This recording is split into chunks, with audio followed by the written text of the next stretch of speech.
Okay, so welcome to episode something of it's episode of we've done a few of these.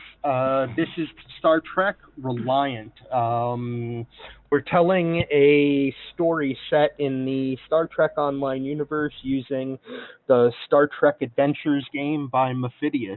I'm John, and I'm generally telling the story, but I'm also coordinating with other former Foundry authors to use this role-playing game as a way to put our ideas out into the universe now that we don't have a Foundry in the online game anymore. So as I said, I'm John. I tell the story, and I'm going to let the players introduce themselves and hopefully, just hand off to somebody else. And I'll start with Kendra, and then she can hand off to somebody. Hello, I am Alenis Kendra, and I play Alenis Kendra in this game. I'll hand it off to North. Sorry, couldn't remember what my push-to-talk button there was. I am the grumpy old Nord, and I play Chaplain Victor Waitley, who is both the counselor for the USS Reliant and also the head of the All Faiths Chapel aboard the ship. And I shall pass it off to Eli O'Connor. I am Dr. Eli O'Connor, your chief medical officer. As suave as the days are long, and I'm going to pass it off to Kara Girani. Hi, I'm Ensign Kara Girani. Your lives are in my hands because I fly the ship. And if you think the stuff we record is amazing, you should see what we cut out. And I'm going to pass it off to, Quentin Reynolds. I am Casmodian. I play Quentin Reynolds, the ship's chief science officer. And I'm going to probably proceed to do science to this drink. I will pass it off to Rick Tier. Hi, I'm Bezek, playing Rick T, the first solar in Starfleet, a reptilian race. I'm the chief engineer, and I have fun building sandcastles. Is that everyone? I think we have Marcus Graves, actually, to go. I was going to say that's almost everyone except for our commanding officer. I'm Duncan Idaho. I play Marcus Graves and Lieutenant Tardigrade. And I do want to mention that though you will not hear their voice, very often we will be responding to someone who listens in with our episodes and talks to us in chat, who has created the persona of an exocomp that has gained the name Oakley that exists on board the USS Reliant. So you will hear us replying to Oakley, and as a storyteller, I'll try to put that in with setting the scene so that people know a bit who we might be replying to and such.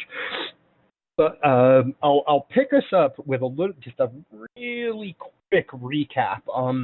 The crew of the Reliant, based on the time of year, is currently on Risa.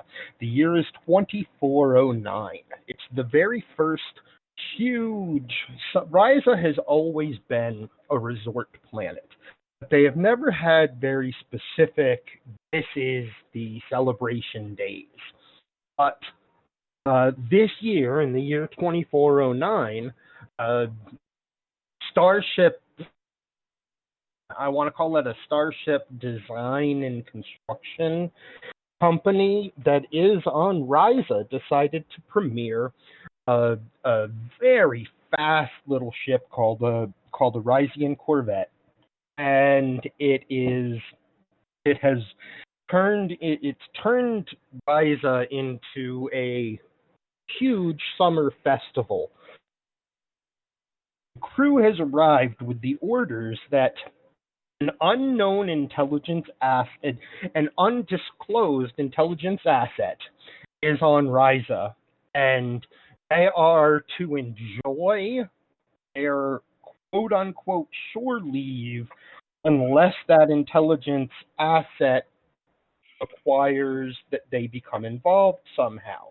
And while they begin to enjoy their shore leave on the planet, some getting drunk on Rysian cocktails, some enjoying the Rysian floaters that allow them to hunt for Pavyl, etc., while all of these things happen, there is a murder on Ryza. And the character of Pavyl, the one that I just mentioned, the one who goes around hiding on Ryza and you have to find him, he was found murdered and buried under the sand.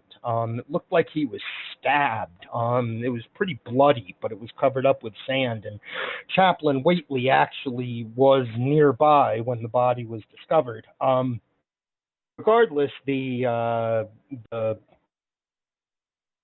character of Pavyl is no more. He has shuffled off the mortal coil. He is an ex-Rysian.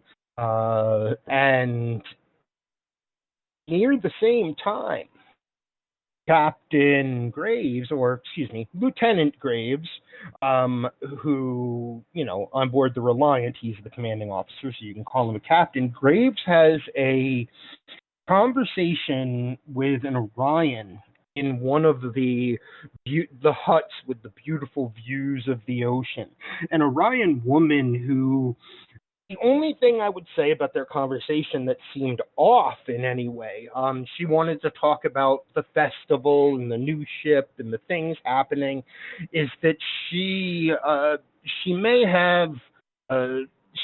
have been able to be considered familiar, but not like maybe she approached in a too familiar fashion. But other than that, it was just really like meeting someone you didn't know at a resort. But hours later, Graves woke up in that very same hut, which was a little bar. The bartender was gone. The Orion was gone. The Klingon and the Orion that had been with the woman he was talking to were gone, and there was a bloody knife that was on the table in front of him, and he had some blood on his hands as well. And very quickly, it was Captain Graves being moved to a secure location within the resort, and the crew coming to speak with him and find out information. And that's kind of where we are with the head of Starfleet Security, a character created by Duncan. I can't remember his first name. I knew it when I started talking to. It's Captain Ross, the head of Starfleet Security, is on his way. A character that I believe appeared originally in Duncan's Foundry missions regarding the Starfleet Security. And so we're picking up with a bunch of information having been disseminated to the various members of the crew.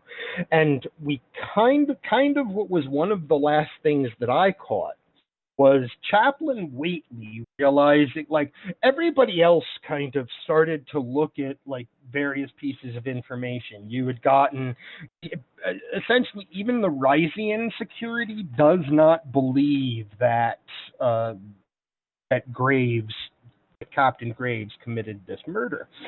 And one of the last pieces of information that you got that came from both the Rysian analysis of the blood found on the blood found on the dagger and the blood found on the body, etc., and also independent Starfleet verification, some of the blood was Pavyl's, and some of the blood was Nausicaan. That's obviously different. There had been no mention of a Nausicaan so far, and once everybody heard that, Chaplain Waitley had tapped his comm badge and said, "Waitley to Reliant." And that was where we left off. And that allows us to begin with all of you are together. And we're going to start with what Waitley... we're going to start with Waitley contacting the ship. You've received the signal back. Reliant here. What can we do? What can we do, Chaplain? kind of thing. They're ready to help. So we will pick up and game on right there. So, Waitley immediately taps his communicator. Waitley to Reliant, please come in. Reliant here. What can we do for you, Chaplain? We need to perform a full system and planetary scan for any Nausicaan life signs immediately. On it. Now, actually, no, it's not just an. It's what you get is understood, and the voice is you don't know that most of you that would normally be on the bridge, in fact, all of you are down here on the planet. So you're wondering who's in charge up there. It actually realize that's got to be the Klingon on Ops who you've never heard say anything before. He just says, understood, kind of thing. And Dora just kind of reaches out a hand and tries to get Allenus Kendra's attention. Commander? Yes. If I may, this looks like a very flimsy hit job on our captain here. We might want to be focusing on the other mission right now, because this could be a distraction to do something to our agent, whoever that is. I really wish Command had told us.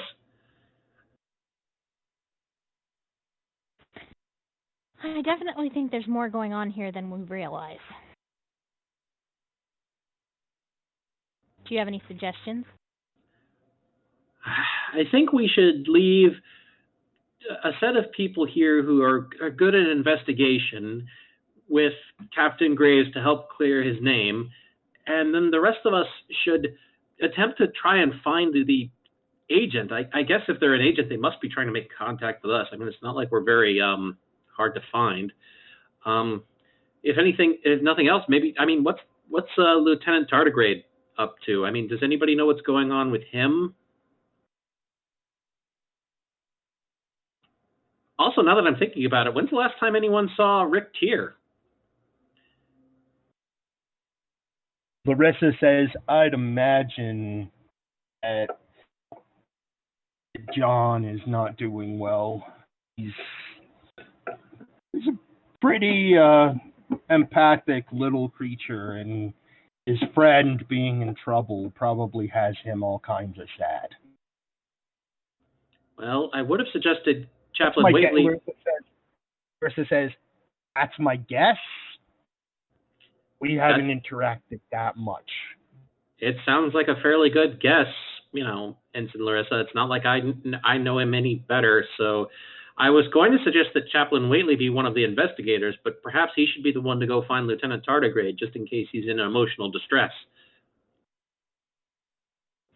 Any thoughts, Chaplain? I really got to remember where my push to talk button is. Real quick, out of character, if I remember correctly, we had established that Waitley can't really read Tardigrade, correct? That's true. Okay, so Waitley ponders that for a second. He says, I am not quite certain how much use I will be in that endeavor, but I shall certainly try. Well, you're a counselor. How would you deal with someone who had their best friend accused of murder? I guess. Do they teach this in chaplain's counseling? I don't know. Yes, that is a subject that is covered, and I did just have an idea.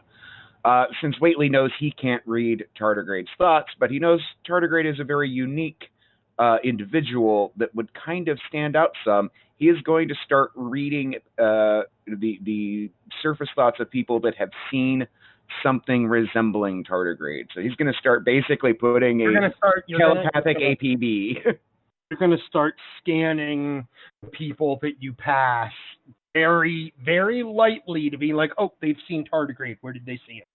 You're looking for a specific image as you pass by people, and you'll possibly be able to hone in on Tardigrade that way. And exactly. the scene shifts from there a little bit as we get to the one character besides Tardigrade who was not in the room with all of you, and that's because he went to a concert and probably didn't hear his communicator go off because it's loud as heck.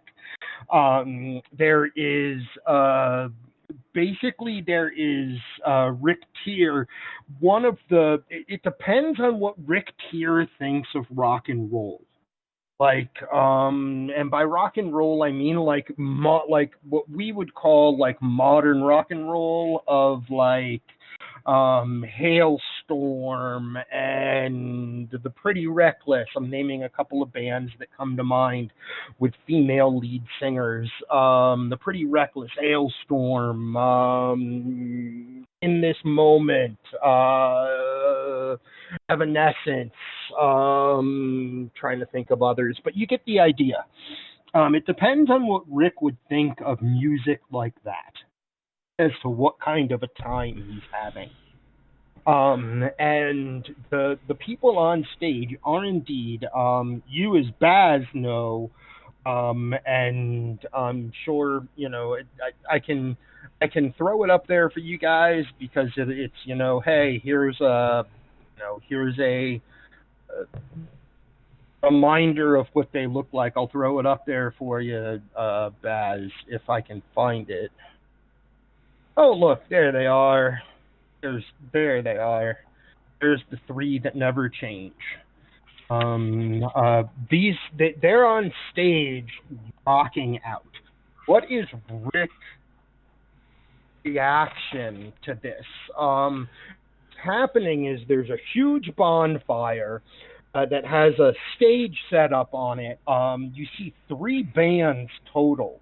One band is all Klingon, and they are like hard, like they look metal as fuck.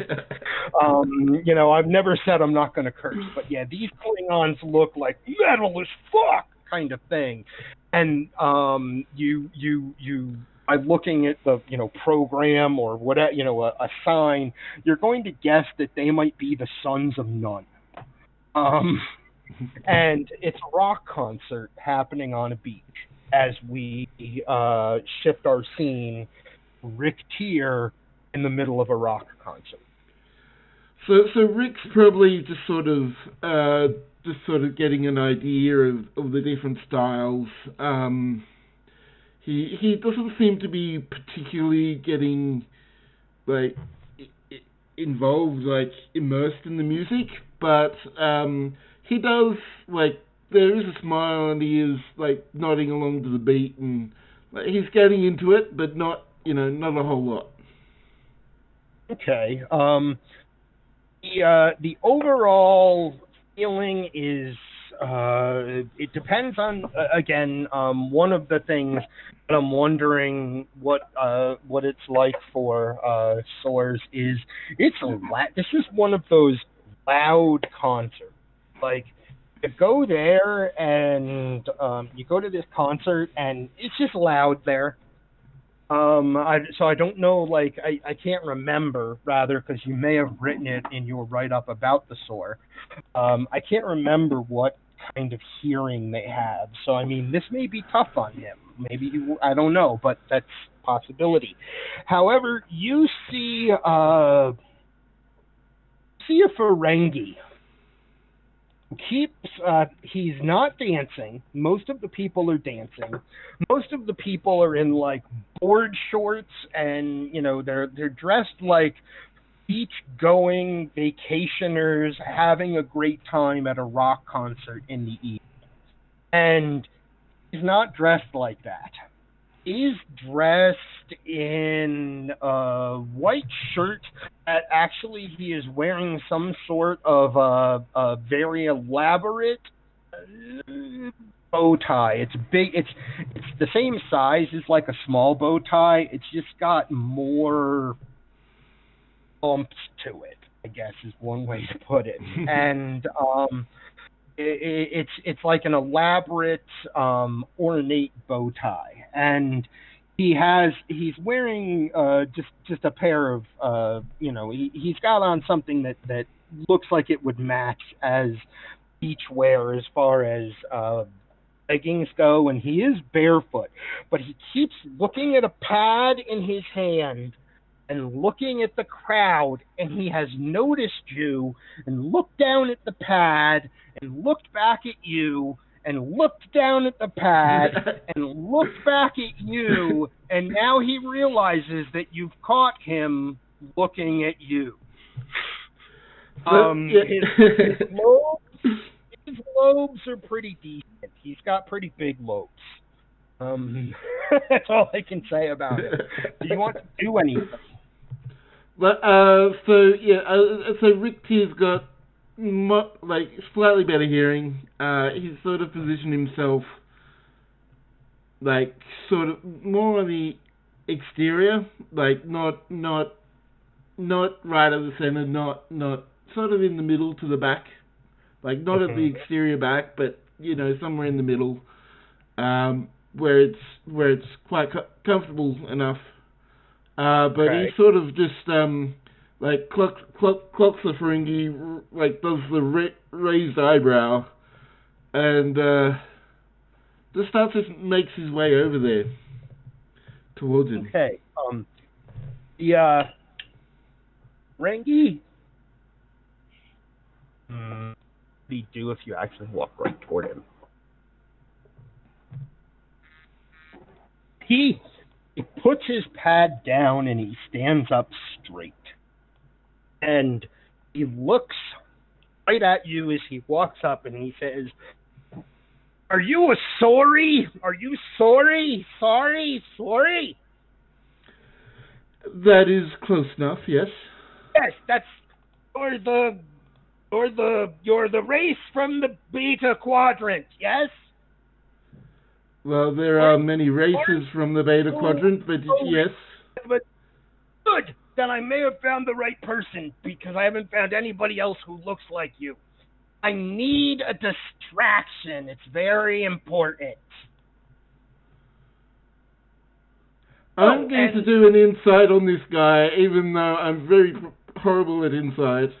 I need to know. You're very perplexed, I guess. Yeah. I realize here that I have not yet opened a drive that contains all of your characters. So let me find Rick here, making our first roll of the night. For an insight, it is 7, and in this case, I'm imagining security. You're trying to tell, what's this guy up to? So your target is 11. None of your focuses apply. So do we have any momentum? I'll say that you guys had 2 saved up. Why not?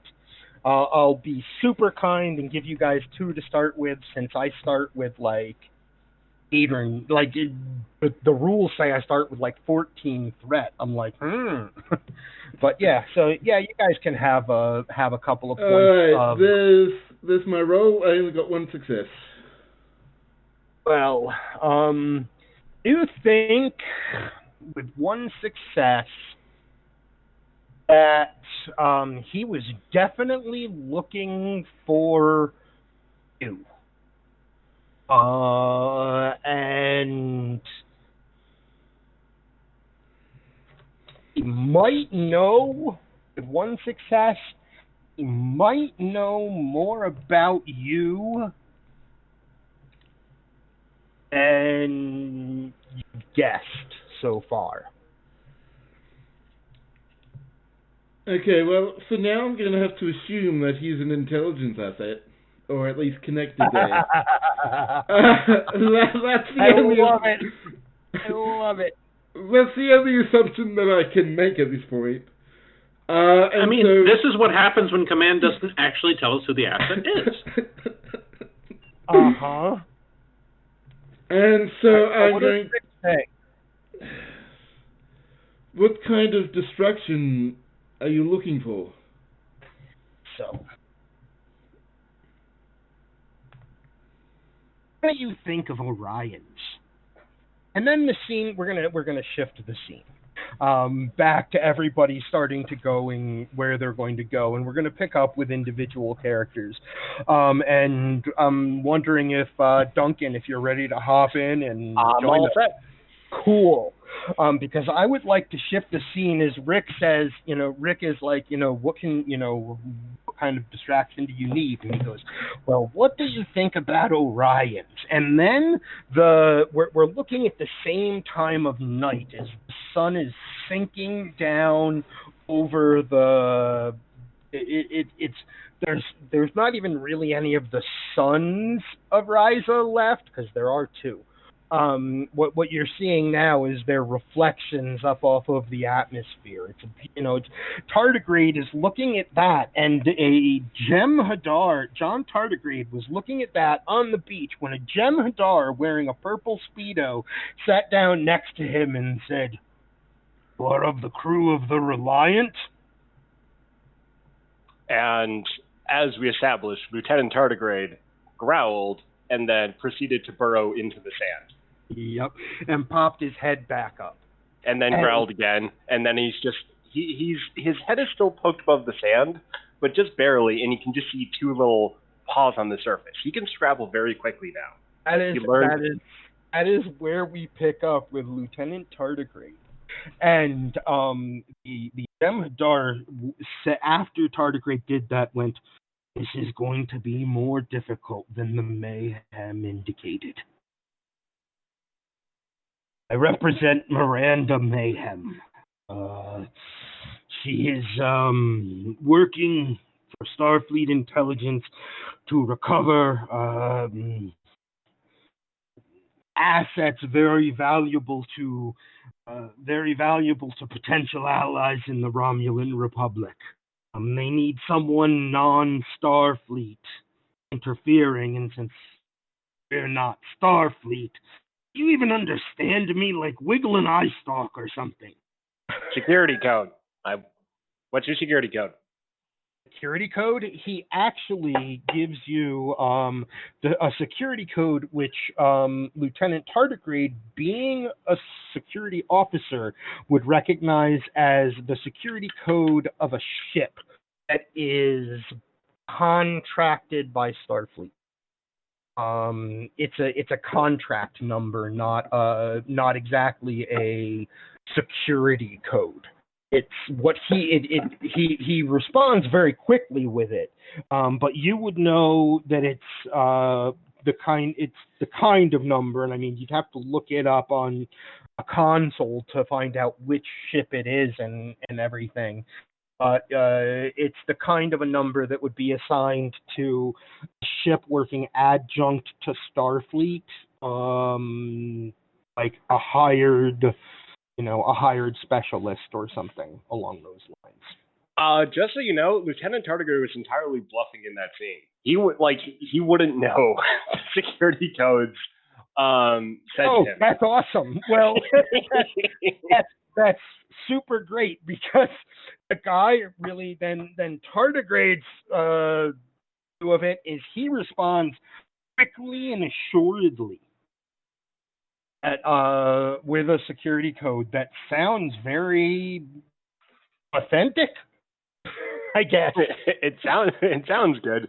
Lieutenant Tardigrade is still there is a thing with the Dominion.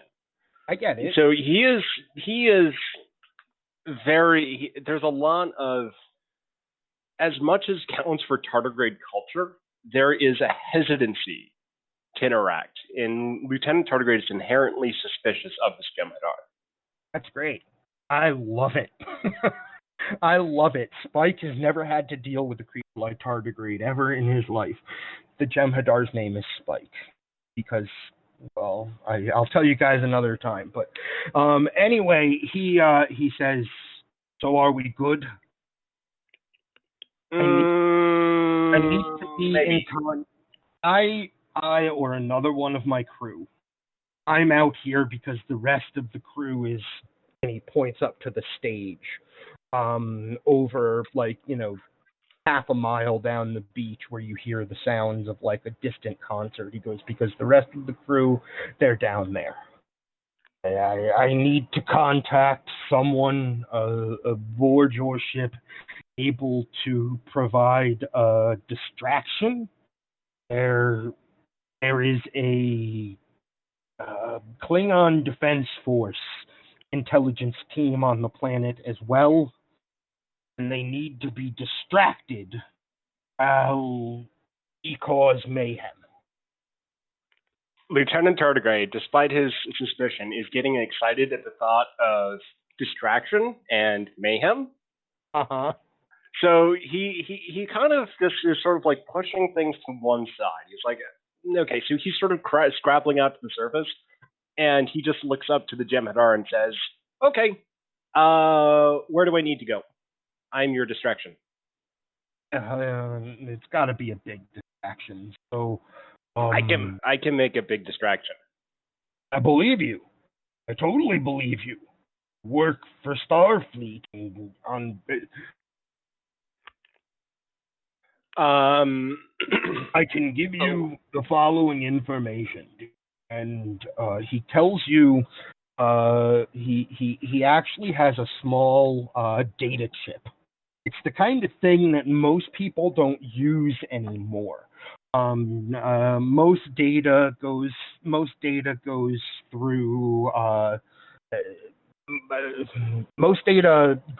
comms and through that sort of interface. And what he has is a chip that's about an inch long on thin, and has it's not flexible. However, it's a chip, and on either end are input and output devices.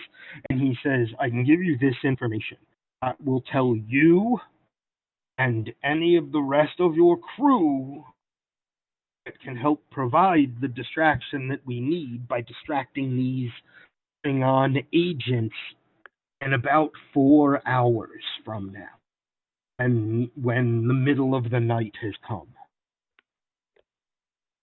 Will there be many people about? Less than now. Some still at the concert. There's a third act.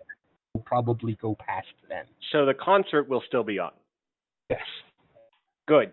So Lieutenant Tardigrade reaches into the hole and pulls out his harpoon that he brought with him to Ryza, and he taps his communicator and says, Ensign Tardigrade to Reliant.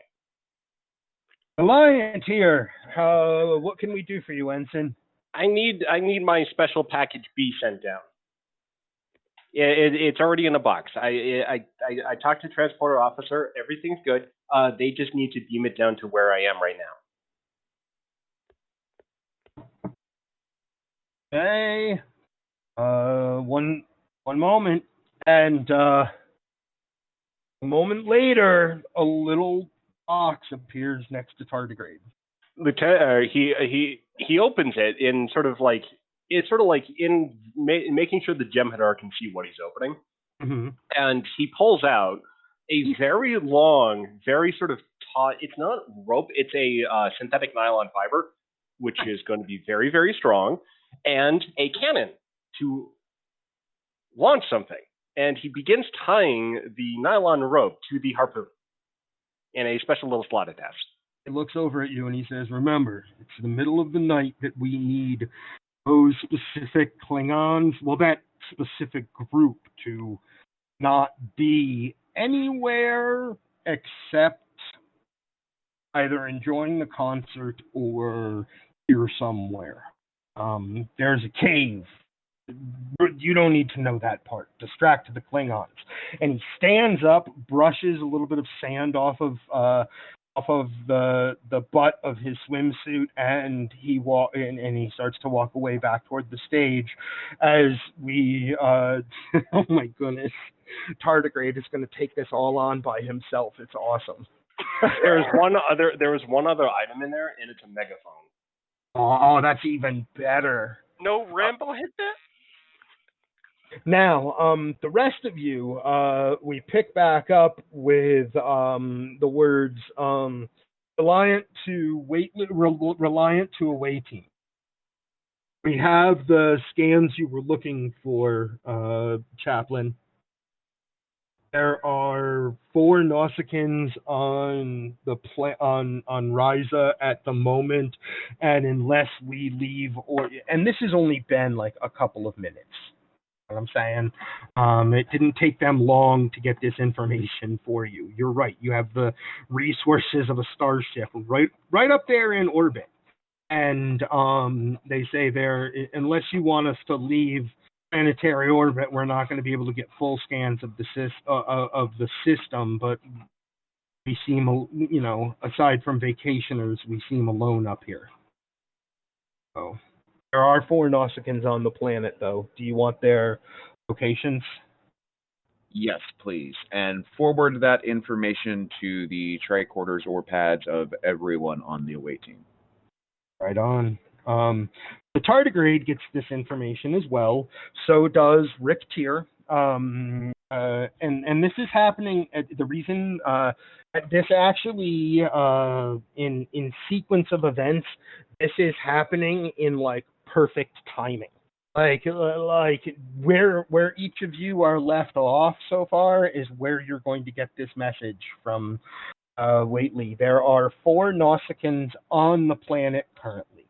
There are 3 Nausicaans at the concert. There is 1 Nausicaan in a room on the 4th floor of the resort. It's a guest room. Those are the 4 Nausicaans that are on the planet. So you have Quentin, Marcus, Quentin, Marcus, Kara, Larissa, the doctor, and the chaplain, and Kendra, all in that room. When I was thinking the same thing, Marcus. When thinking the same thing, Duncan. When you're the first, you've got the information on the Nausicaans, and then here and the Klingon voice again this time says we also have a representative from Starfleet Security arriving on the planet, a Captain Ross. We've received a signal from him already, but he says that his first duties are on the planet, not on board the ship. So we're holding position and ready for whatever you need. And you're back to that group that's in Marcus's room. You still got 1 Ryzian security guy outside of the door, but you already are aware that even the Ryzians do not think that Marcus killed Pavyl. Kara looks in addition, there was one other piece of information real quick, which was you had discovered that the knife that Marcus used was not the knife Marcus used, the knife that was found with Marcus was probably not the murder weapon. In fact, no, you had found out it was definitely not the murder weapon. Kara looks over at Marcus. Sir, are you okay? Not especially. Might I ask what's wrong, and maybe could you not bang your head against the desk?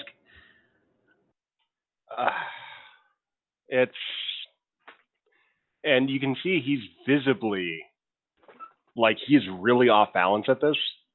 Like, not that he's, like, distraught, but he's just, like, something has shifted. Something has kind of, not snapped, but sort of come a kilter in his foundation. So he just says, at this point, Ross is here.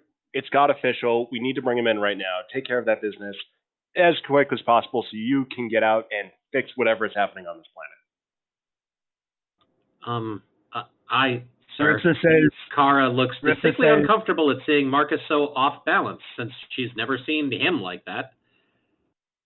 Larissa responds to Marcus being off balance by saying, "Understood, Captain. Chaplain, perhaps you and I, with the commander's permission," and she's looking at Kendra when she says "with the commander's permission," "perhaps you and I should go talk to a Nausicaan that's right here in the resort." Very good. Whately nods and Walks proceeds off to with follow. Larissa. Okay, walks off with Larissa. What do any of the rest of you want to do? I'm going to add to that with the orders going back and forth between Larissa and Kendra. Marcus did not react to any of it. So he's just sort of like sitting there a little bit like kind of like head tilted back again. It's sort of like he's not like emotional, but it's just something is now off with Graves. Okay.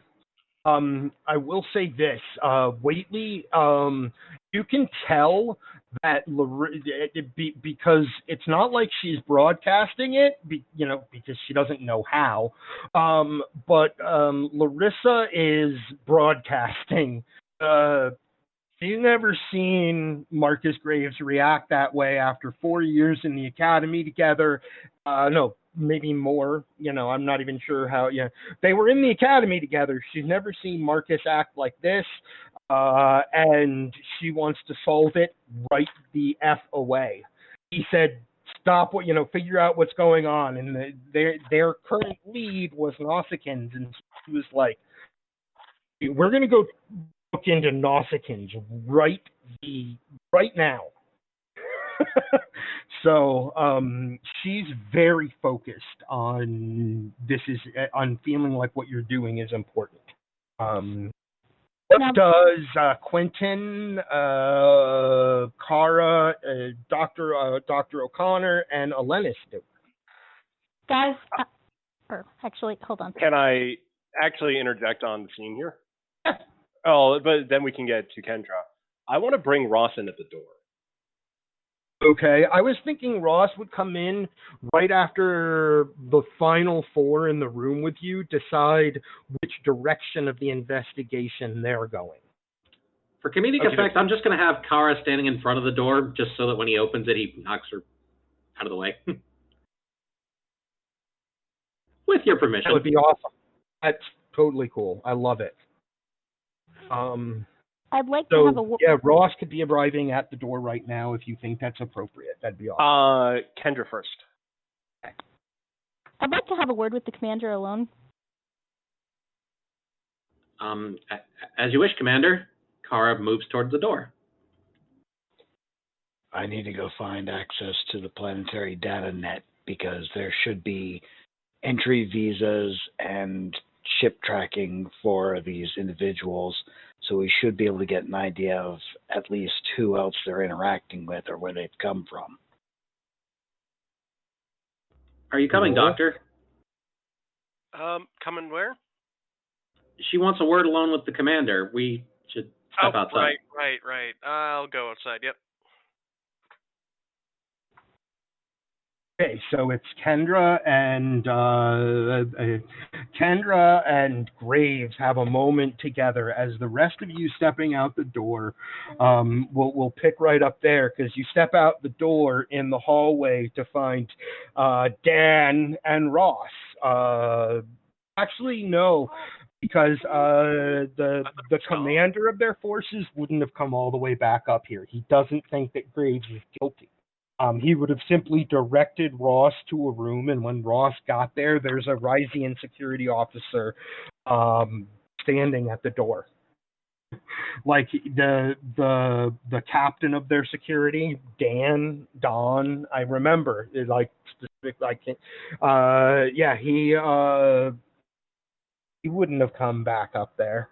Okay, I was actually just thinking like if Ross, the sort of as a official representative, would have gone there, Dan would have also gone there. I don't think so. Dan is not like my thinking there is when he met Ross, like he would have met Ross when Ross arrived and told him, "I don't believe that your officer is guilty. Here is the evidence that we have uncovered so far." Okay. So we're good on that point. Yeah, so Ross has all that by now. Yeah. So we're good on that point. We can get to Kendra and Grace. Awesome. Captain, I get the distinct impression that there's something that I need to know.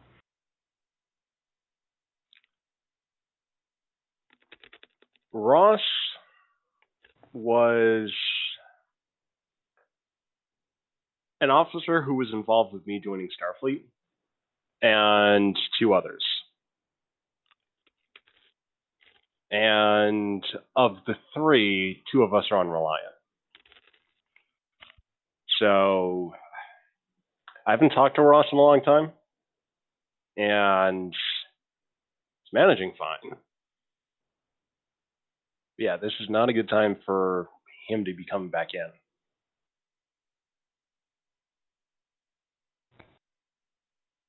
What's the best thing that I can do right now to help you? Right now, it's completing the mission. Because right now, between what happened to me last night and what's happening to me right now, I don't think I can think with the ability to get this mission completed. So I want you to take the initiative to find out what we're here to protect, who's after it, and to stop them in the best way possible. And also get to the bottom of why there's so much secrecy. Because we could have just been told what the asset was.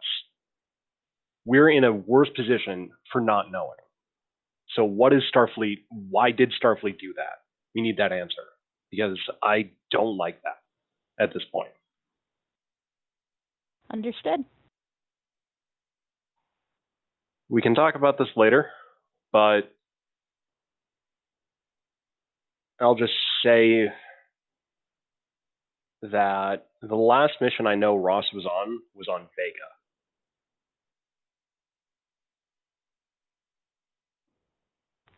All right. Well, with that information, I guess I will head out.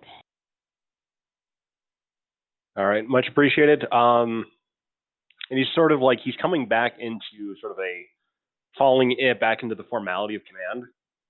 And he just sort of salute, or sort of does the sort of head acknowledge, like just nods, and sort of like does a little bit to like straighten his jacket, not like to like the full Picard tuck, but just sort of like make himself more presentable. Kendra takes a deep breath and turns towards the door.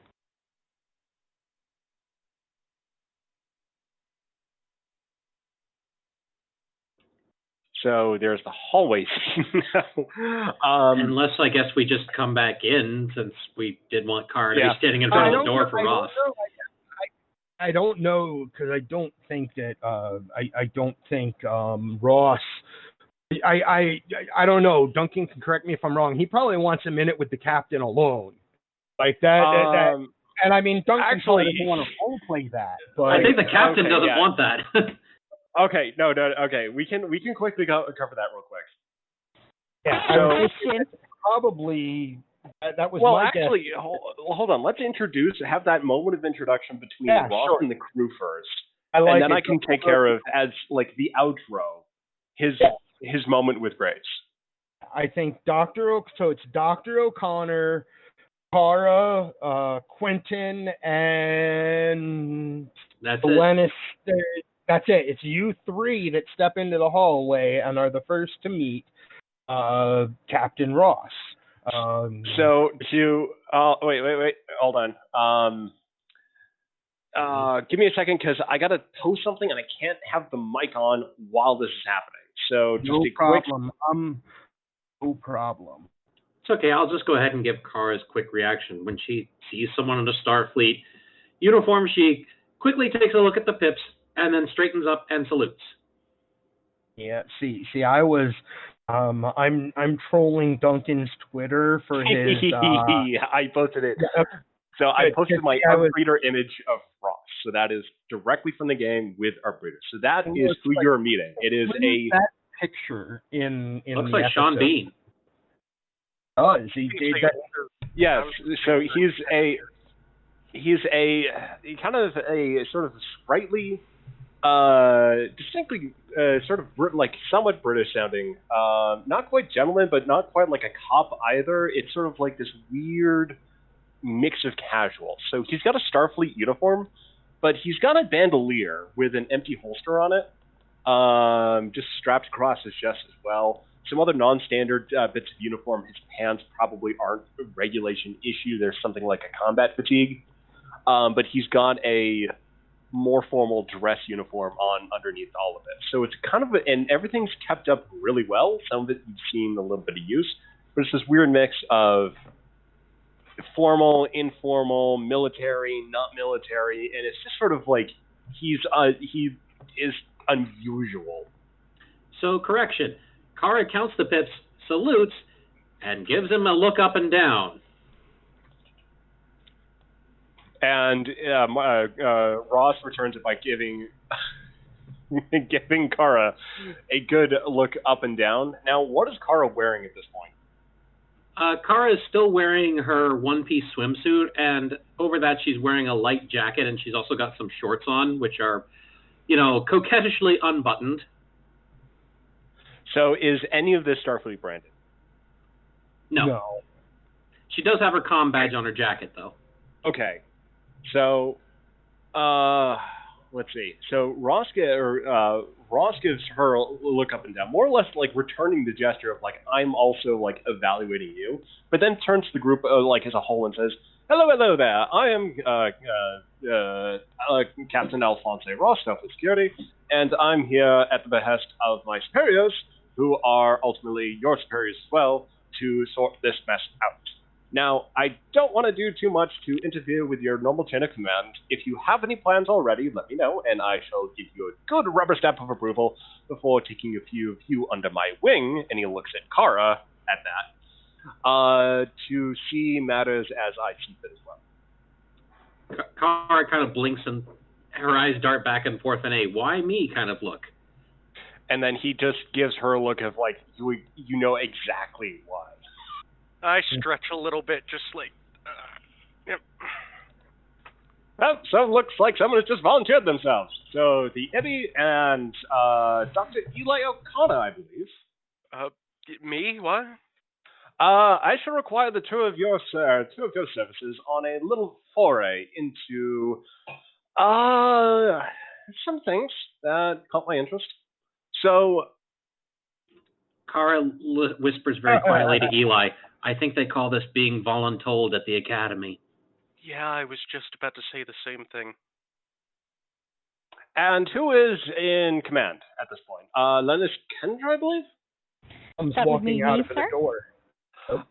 What is your current objective? Trying to figure out what the hell is going on, sir. Do you have any specific leads? At this point, we just have a lot of things that don't seem to quite go together, but all don't seem to quite make sense either.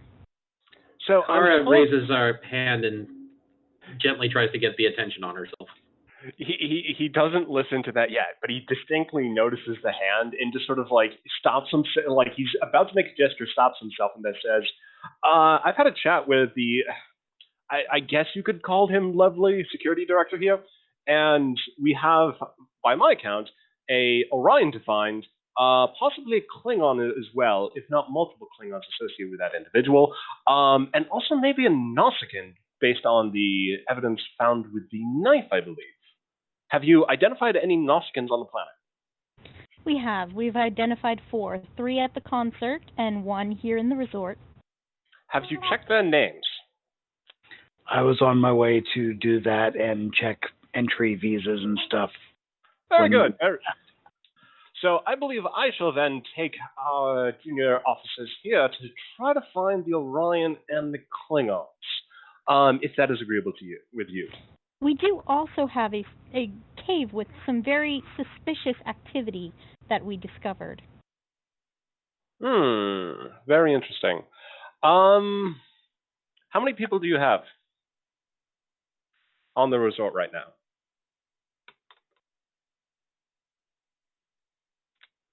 Wow, you guys have a large number of people because it's more than just your command team away team. having Lieutenant Tardigrade on the planet does indicate that because you're here, other officers on board the Reliant are down here having, a few days of shore leave or something along those lines. No wonder that Klingon sounded so grumpy when he was talking to us. Your number on the planet is probably the total number of people on the planet you guys have is probably like 20. So how about this? So you sent a few officers down to check the computer entries for the Noskins. You also put a few people in position to act on that information, likely in public spaces, mass gatherings, that type of thing, while another team investigates the cave. I'm wondering if I want to check that out. I'd rather check out the Reliant first.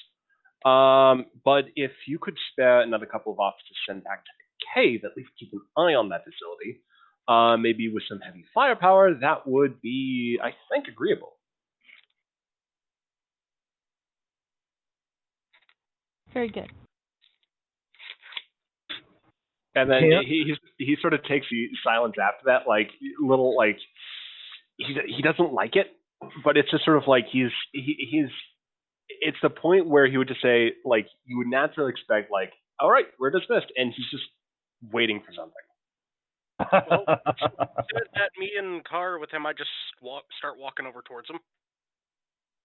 Kendra looks noticeably annoyed at him. Quentin, there are terminals right down. There are stairs. Like I said, this was a room on the mezzanine floor. There are terminals right down on the main floor, just outside of the Dabo room, that would give you the access you need to connecting to their systems and their records. So I need to perform a science search on it. Essentially, we're going to get there. So what you need is right downstairs. What does Ross do in that? Now there's like this big moment of tension. What does who's the first one to break that tension? I already said I was. Well, yeah. So you already were like moving over to the side. Ross has seen the cave, and you kind of notice that there's a little twitch, and he's like, "All right, this is what we got to work with." He notices Kendra getting a little annoyed, and he wants to sort of break this up as much as possible and let her back to having that, like that initiative. But he's putting off what he says now, which is, "Is Marcus in the room?" Kara looks around between Captain Ross and Commander Kendra and just keeps her mouth shut and looks decidedly uncomfortable. There's a lot of tension right now. Love it. Makes me happy. And like without getting an answer, Ross just sort of like ambles over to the door. He sort of inspects it. He doesn't open it yet. Going back to her security training, Kara takes a flanking position behind Ross to his left. Ross turns around and then just does a little like scoot back maneuver. Like, this isn't like a SWAT maneuver. Right. Though, because you do it, Kara, you may roll. I have to look into the information on the drive. Open the character sheet of Kara Junrani and allow you to make. Wow, you're going to have a 14 as your target number. None of your focuses apply. It's a perception check, essentially. You move up behind and you have a chance to see something.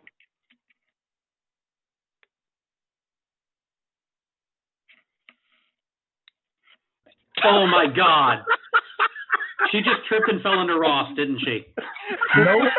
Oh God. Oh my God. Usually I would not be so happy about something going wrong, but this has got the potential to be absolutely hilarious. It really does. Make it good. Make it good. I need just a second to think. I as soon as I saw 2 complications, my brain went, yes. I had an immediate idea, and I just need a moment because that was so unexpected. I just need a moment. Okay. I'm just laughing. Her shorts are unbuttoned. Maybe they just fell down around her ankles. She tripped and fell into him, and he smacked into the door. Oh, this is great. Graves stares at him like, the fuck? This is not going to help Ross's opinion of Ibby, I don't think. Oh, whatever it is. Ross steps forward, looks at the door, and Kara moves up with her security training behind him, getting a look. Well, it all happens in the same moment. So, a security guard at the door. 1, he's armed, and 2, he is a security guard, and he does think the person inside is does think that Marcus is innocent, but he has perhaps, regardless, when Ross steps toward looking like, if Ross, like the moment that Ross looks like he's going to maybe enter the door, the security guard actually puts his hand on his stunning, he has a little stunner inside of his kind of like tunic, and he puts his hand on his stunner, and he says, "I'm sorry, sir. I don't have authorization for you to interview the prisoner at this point in time. I could get it any moment, but I don't have it right now."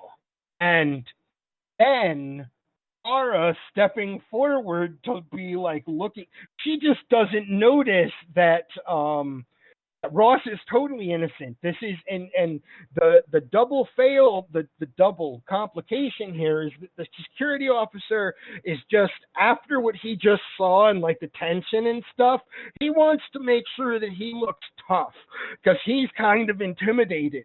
And so he puts his hand on his stunner, and as Kara was moving into position, him putting his hand like in like on his stunner made Ross probably like halt his like, forward step, and Kara just runs right into him. Ow! Kara backs up, holding her nose after running into the much taller Ross. It's like a real collision, though. It's a complication. So in this case, your 2 complications are the security guard is intimidated because of what he just saw, and he's about not to be. You collide with Ross. And it's hard. Like, he bashes her nose against his spine, basically, because she was not expecting that, stop. Ross also like bangs his head directly on the door, sort of like he tries his best, but he does hit the floor in this heat. Okay, so this again is Kara's failure. As he falls backward, he falls onto her, smacking her into the floor beneath him.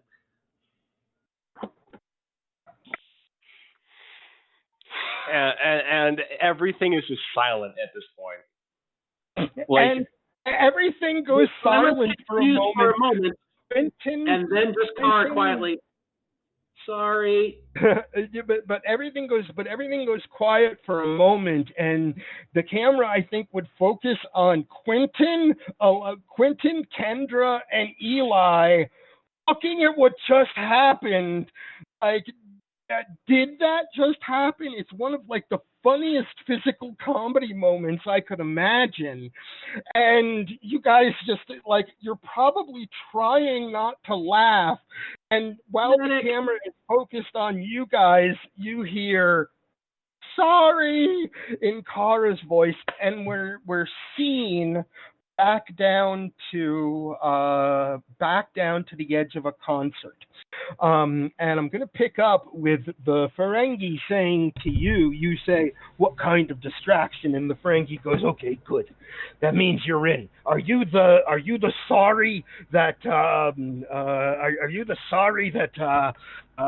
works for that Starfleet ship that was sent here to help out intelligence people?" intelligent people. You know what I mean? Intelligent people like me. Are you one of them? And he's got this whole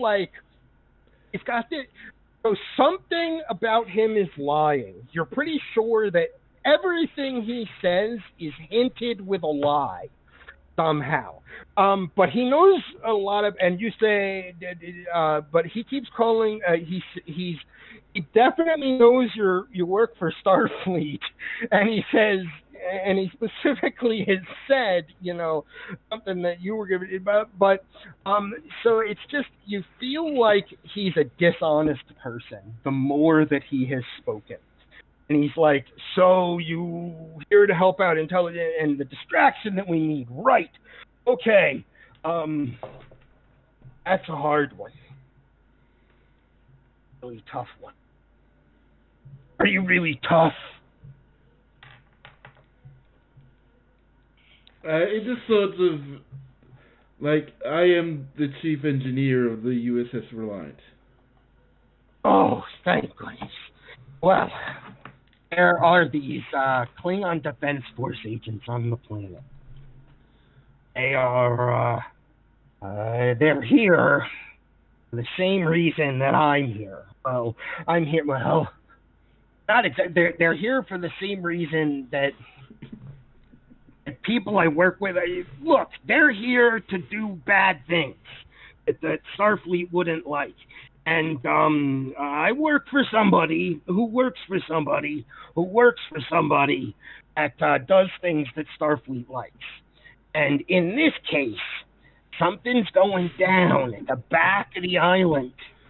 And there's so much noise from the concert. You think that may be why he's feeling free to talk to you. People aren't really, you look around, people aren't really listening to you. He goes, so there's this cave on the back of the island where something's happening at midnight, and we can't have those Klingon Defense Force officers back there by any means possible. Well, don't kill them or anything. Like I said, I work for somebody who works for somebody, and those Klingons can't be there. Well, it's not just Klingons. There's other ones too. So Rick just sort of thinks for a moment. I'll see what I can organize. Thanks. Oh, man, that was so much easier. I'm glad I didn't get the job of find the crab thing on this planet. I mean, have you seen how many crab things are here? It's a freaking beach! And he wanders off talking about not getting the job of finding the crab thing here because it's a beach. And not long after, as the bands start to change, and you're looking up at this, it's within a couple, you see this Jem Hadar walking by, grumbling to himself about what the hell is that thing anyway, and wandering in the same direction that the Ferengi just went. And we've been playing for about an hour and 20 minutes-ish, I think. Everybody take a 5 or 10 minute break. I know that Nord likes to, go have a cigarette, and when we come back, we will be able to finish the mystery at Ryza. It will be exciting. It sounds like it's going to be bang up exciting. So we're going to pick up with Duncan telling us what is happening with Oakley, the exocomp who had been building sandcastles and grew bored, and Lieutenant Tardigrade, his harpoon and his cannon, and this is going to be terrible. Anyway, tell us what's happening. So Lieutenant Tardigrade has designated a balcony overlooking the concert area, pretty high up, where he and Oakley, it took him a few times, and he's bringing some extra supplies. So he was bouncing between hotel or room and room. People were kind of giving him this little robot odd looks. He's carrying a lot of different equipment with him to the balcony. So they've set up. Lieutenant Tardigrade asked Oakley if he's got some kind of fireworks or fire. So he's got his flamethrower. So that's good. They've also got duct tape, flashlights, and Lieutenant Tardigrade's fashioning a small harness as well. So they're getting ready for something on the balcony.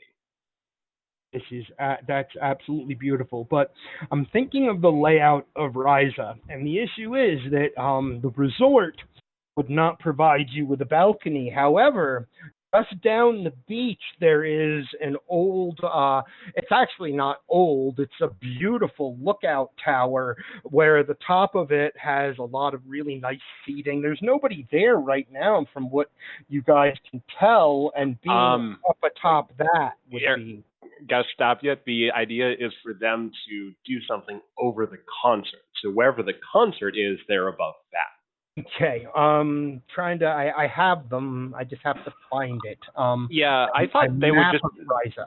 I thought the concert was just basically going to be on the dance floor. No. The concert is. You remember where the I'm trying to think of what it's called. The It's an accolade that you can get. The bonfire. Okay, so. It's out on the beach out there. Okay, so they are on they're in a tree on the cliff. Okay. Overlooking that. I was thinking that the tower down the beach also would. Nope, too far. Too far? Great. Nope, no they got to be like right over that so they can do stuff. Remember that there is construction nearby there too. That's part of the plan. So of the coming promenade. There just needs to be something large that they can make use of. That's also overlooking the concert, a point A to point B, if you will. Cool. So like maybe the big screen they've set up for the concert, or just some of the lighting on there as well. Oh, right on. There's all of that. Yeah. So that's what they're preparing. They're preparing for their moment. So that will come eventually, but yeah, that's it. I love it. Right now, the music has become, Rick, the thing that probably drove you away was when it went from rock and roll to, I don't know, it's just a whole different genre. Imagine, 1970s punk rock. The Sex Pistols is, it's I'm trying to remember the name of the band, the Hawatki, the one that the shirt that she was wearing in Picard, the shirt that Riker and Troy's daughter had on. That Sex Phasers. Sex, yeah, that's the band that is on stage right now. They have a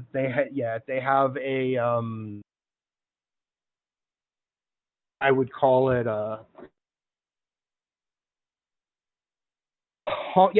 punk sound with far more modern sci-fi instruments than the bands that played before them. It's punk with a theremin. Yeah, there you go. So the last, there are a couple more things to do before we see Rick walking away from the concert. But the other, I have in my mind right now, Quentin. This could be really quick, or it could take you forever. So, as Quentin and Kendra and Eli and Kara are probably following Ross, Quentin stops very quickly at a computer terminal that's just off of the room that you're walking through that leads outside. There are computer terminals everywhere here, mainly because they serve as they serve as quick banking utilities. There are things here that require credits of whatever republic you're a part of. Basically, Ferengi can pay with Latinum. The Federation can pay with interstellar credits, etc., etc., etc. And that's what these terminals are mostly used for. But all of them have access to the whole net of what happens on Ryza. And so, Quentin, you're able to science this. is really good for you. Computer use.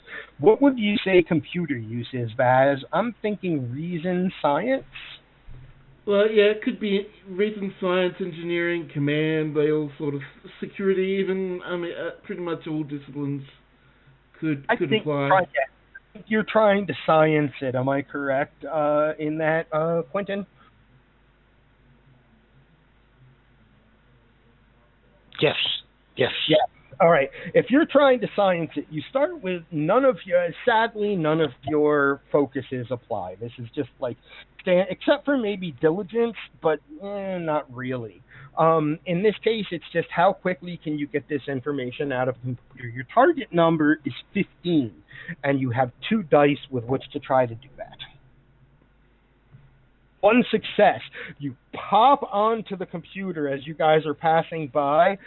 Their interface is really, really neat.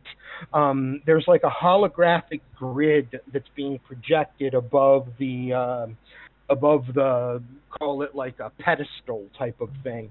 And that holographic grid, you're able to move through files super quickly. Like, you're able to be like, that's the files I want, I want only Orions.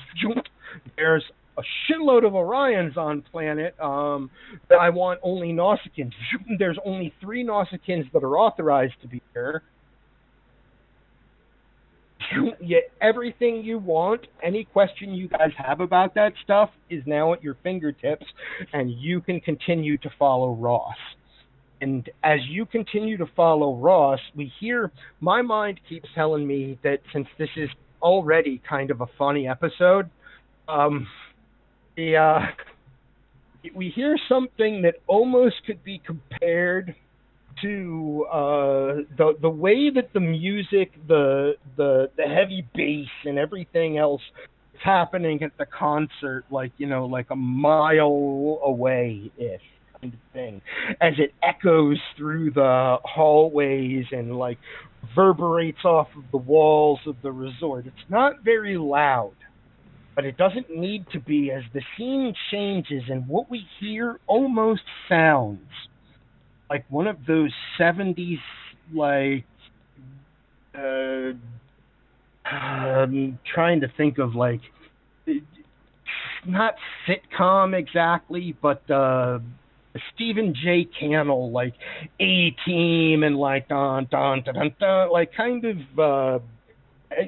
1970s, 1980s kind of music as we come up on a scene of, I'm realizing this now. I didn't realize it until as we were coming back from break. That picture that Waitley has shared with us, or the picture that Nord has shared with us of Danzig in a swimsuit, is what Waitley is wearing right now. Right? That is correct. And Larissa is wearing a Ryzian swimsuit. It's one of the ones that it's a one piece, but down the sides it's like nothing on, like the back. There is no back, and down the sides there are like pocketed, it's a one piece bathing suit that really only covers her front.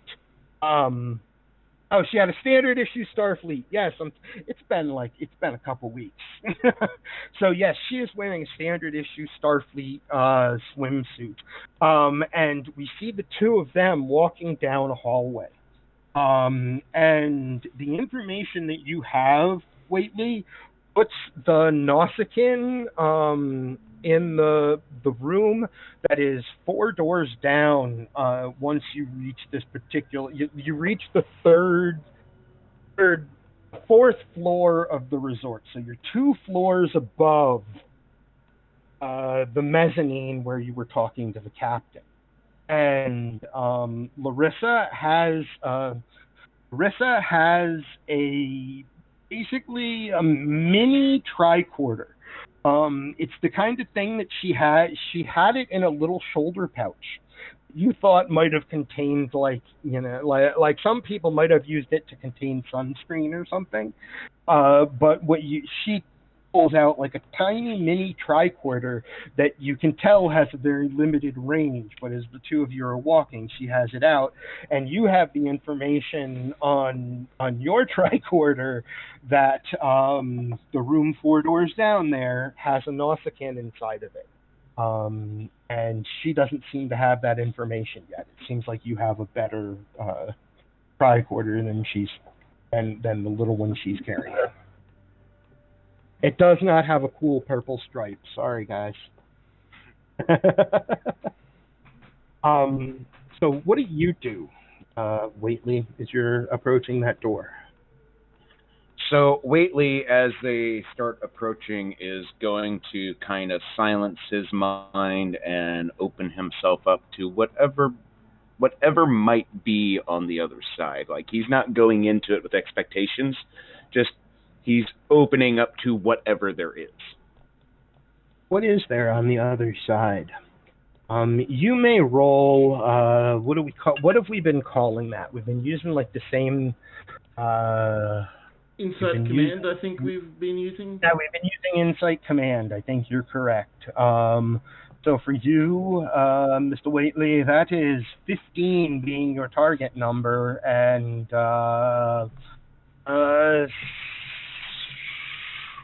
psychology is going to apply.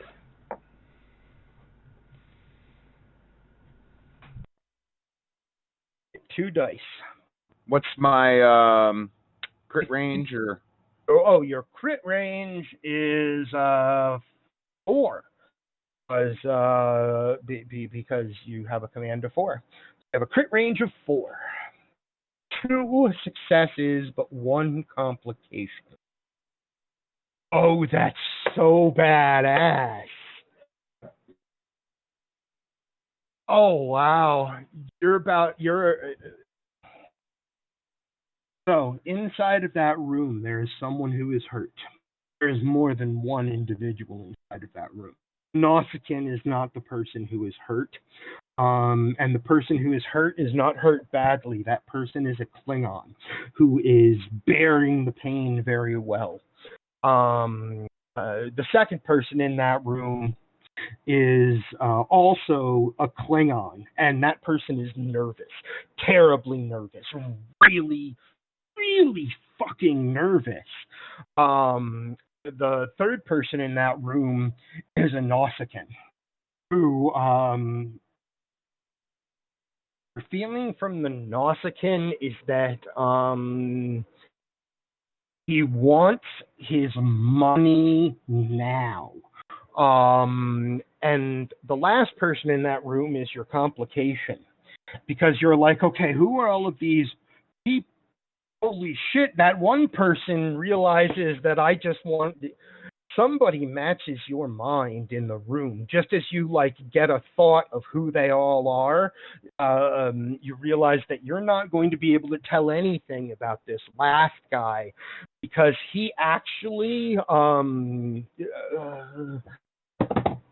let me roll 2d20 here actually for him and look at what his target number would be.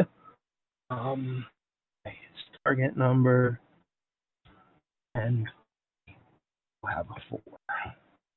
No success and a complication. Wow. All he does is notice you. As far as you can tell, this guy is your contingency plan. There's a guy in that room that is their contingency plan, and they're not Klingon. They are telepathic, and they definitely know that you just scanned the room. That's all you can tell because you're able to back out, but they know you just scanned that room. And as you snap back to yourself, you're finishing taking the next couple of steps that you were taking, and Larissa says, 2 Klingons, a Nausicaan, and and a Lethian. Actually, yeah, she doesn't pause over it. She's a security officer. She'd be like 2 Klingons, a Nausicaan, and a Lethian. What are we dealing with here? And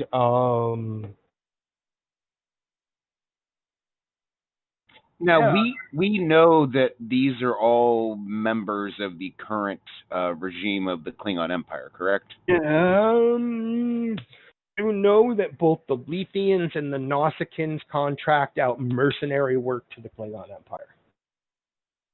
Okay, but we don't know that they're okay, never mind. No. That's okay. Never mind. I'll shut up now. In terms, what I think what you're asking is, in terms of the war, do we know that they're on the other side? Yes. They're not subjects of the Empire. They are mercenaries who are being paid to. There are many Lethians and many Nausicaans and many Orions who are selling their services to the Klingon Empire. So, and she's like, "What did we stumble into here?" So, Whately, as soon as he scans the room and he senses what he senses, and especially that last part, the Lethian, he stops and just holds his hand up, and he is going to try some snazzy psycho trickery. Because he knows he was detected, he is now going to try to basically block their minds out from being read. Basically, what I'm trying to do is put up a mental fog so that the Lethian can't read us. Presence security, that is 12. None of your focuses apply. So it is 2 dice. Your target is 12, and your critical range is 1. 2 successes, yeah. You and you're pretty sure that you just like blocked you and Larissa from that guy trying to look back at you. And we switch then down to finally to Rick. Right as Marcus picks up, you're scanning for specific Orions. Now, the only issue that Ross will run into is that there are dozens of Orions on planet. However, with a good roll, which means just 1 success, and we'll call it whatever we think Ross is. He's a veteran security officer, so he's going to be right. I'm trying to think of what attributes might apply to. Would it be like a control security? So scanning for specific Orions on this planet? Maybe intelligence. Reason. But control or reason, I'd go with. Yeah. What do you think Ross's control would be? Probably 11. And what would you think his security would be? 4, potentially 5. Oh, yeah, he's definitely a 5 because, again, veteran, seasoned. Right. So he's going to be probably maxed out. No problem. Consider yourself rolling with one of your focuses applying. So your target number will be 16, and your critical range will be 5. 1 success. Huzzah. With 1 success, you're able to pinpoint that 2 Orions of the 3 that you suspect may, have been of those 3 sisters of the ones of that work for the Liel house or gang or whatever they call them. Those being Nava, who you already suspect is on, would be on planet. She's obviously the one that Graves spoke to. And Mina, the one who does not worry about doing things legally. They are both on planet. So he's also going to be looking for where they are in the resort. where are they in the resort? Nava, the one that Graves interacted with, is currently on a side beach, kind of a back beach, a little bit away from the resort and probably far enough away to be away from the sound. She appears to be relaxing with a number of other Orions. You can even get Ross, being, the Starfleet Security officer assigned to take care of this, could also probably get a satellite image, which is exactly. Wait, let me see. Which is exactly what you're kind of finding is she. Come on now. Add what I'm telling you to add, you silly machine. Oh well, it won't do what I want it to. I was trying to add a picture for you. It's the one from the It's all good. Yeah, the one from our tutorial. She is on planet, but she is currently at the rock concert. Surrounded by a whole bunch of other people. So at this point, Ross, he taps something at his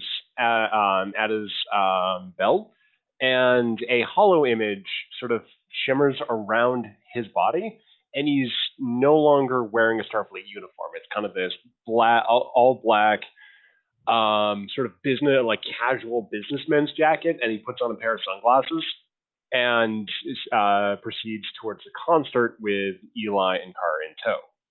And Kendra, and all of the information that you guys all have now. The Quentin, there are 3 Nausicaans on planet that came in on registered ships. They are the 3, that 2 currently at the rock concert, and 1 on a beach that is nearby. You got that information. So you also have all of dozens of Orions on the planet.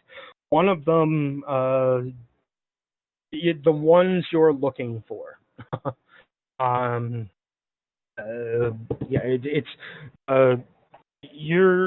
know that there's 1 Orion on the planet authorized to be there, that is one of those 3 sisters of Orion's that now have met all 3 as a gaming group. You've now met all 3. So all of you, that's 5 of you heading toward the concert as Rick Tier is leaving to tap his comm badge and tell everybody what he knows. And so Rick, just as you're about to tap your comm badge and tell everybody what you know, you see some person you've never seen before, plus 4 of your crewmates walking in your direction. All of you see Rick Tier right in front of you. Yeah, so once he sees them, he starts jogging, making speed towards them.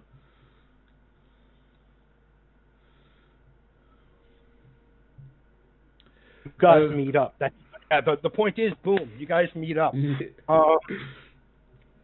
You're all on the same mission, essentially. Once you compare notes, I think you'll be like, oh, okay, yeah, I get it now. Yeah, so I fill in Ferengi, fill in information about Ferengi, the Jem'Hadar that apparently talked to a crab, which I presume would be Ensign Tardigrade. I don't know of any others who could be even remotely described that way.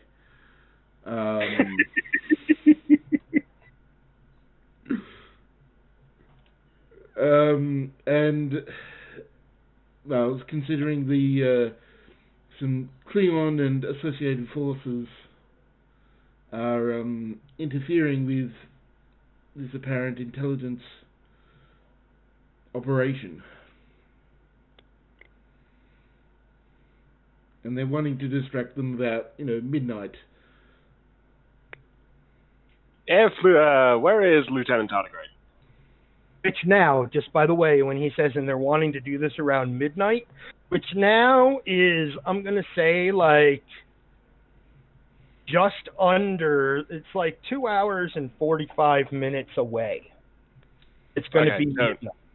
So we got some time before that big moment. Yes. Okay. So at this point, Ross is very much still, his primary thing is to find the Orion.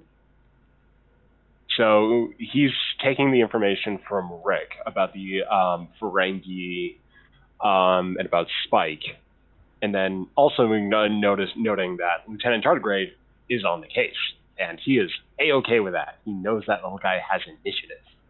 So, he's gonna try at this point to proceed to find the Orion. Hey, you can see, and this is, everything is going to explode at once. It's so absolutely could not be better beautiful. And everybody is in a place for it to explode. Note to Hippie. Can I have a moment with Kara and Eli as before everything explodes? Yeah. Before everything explodes, I want them to have a line of introduction to the Orion. If she is at the concert.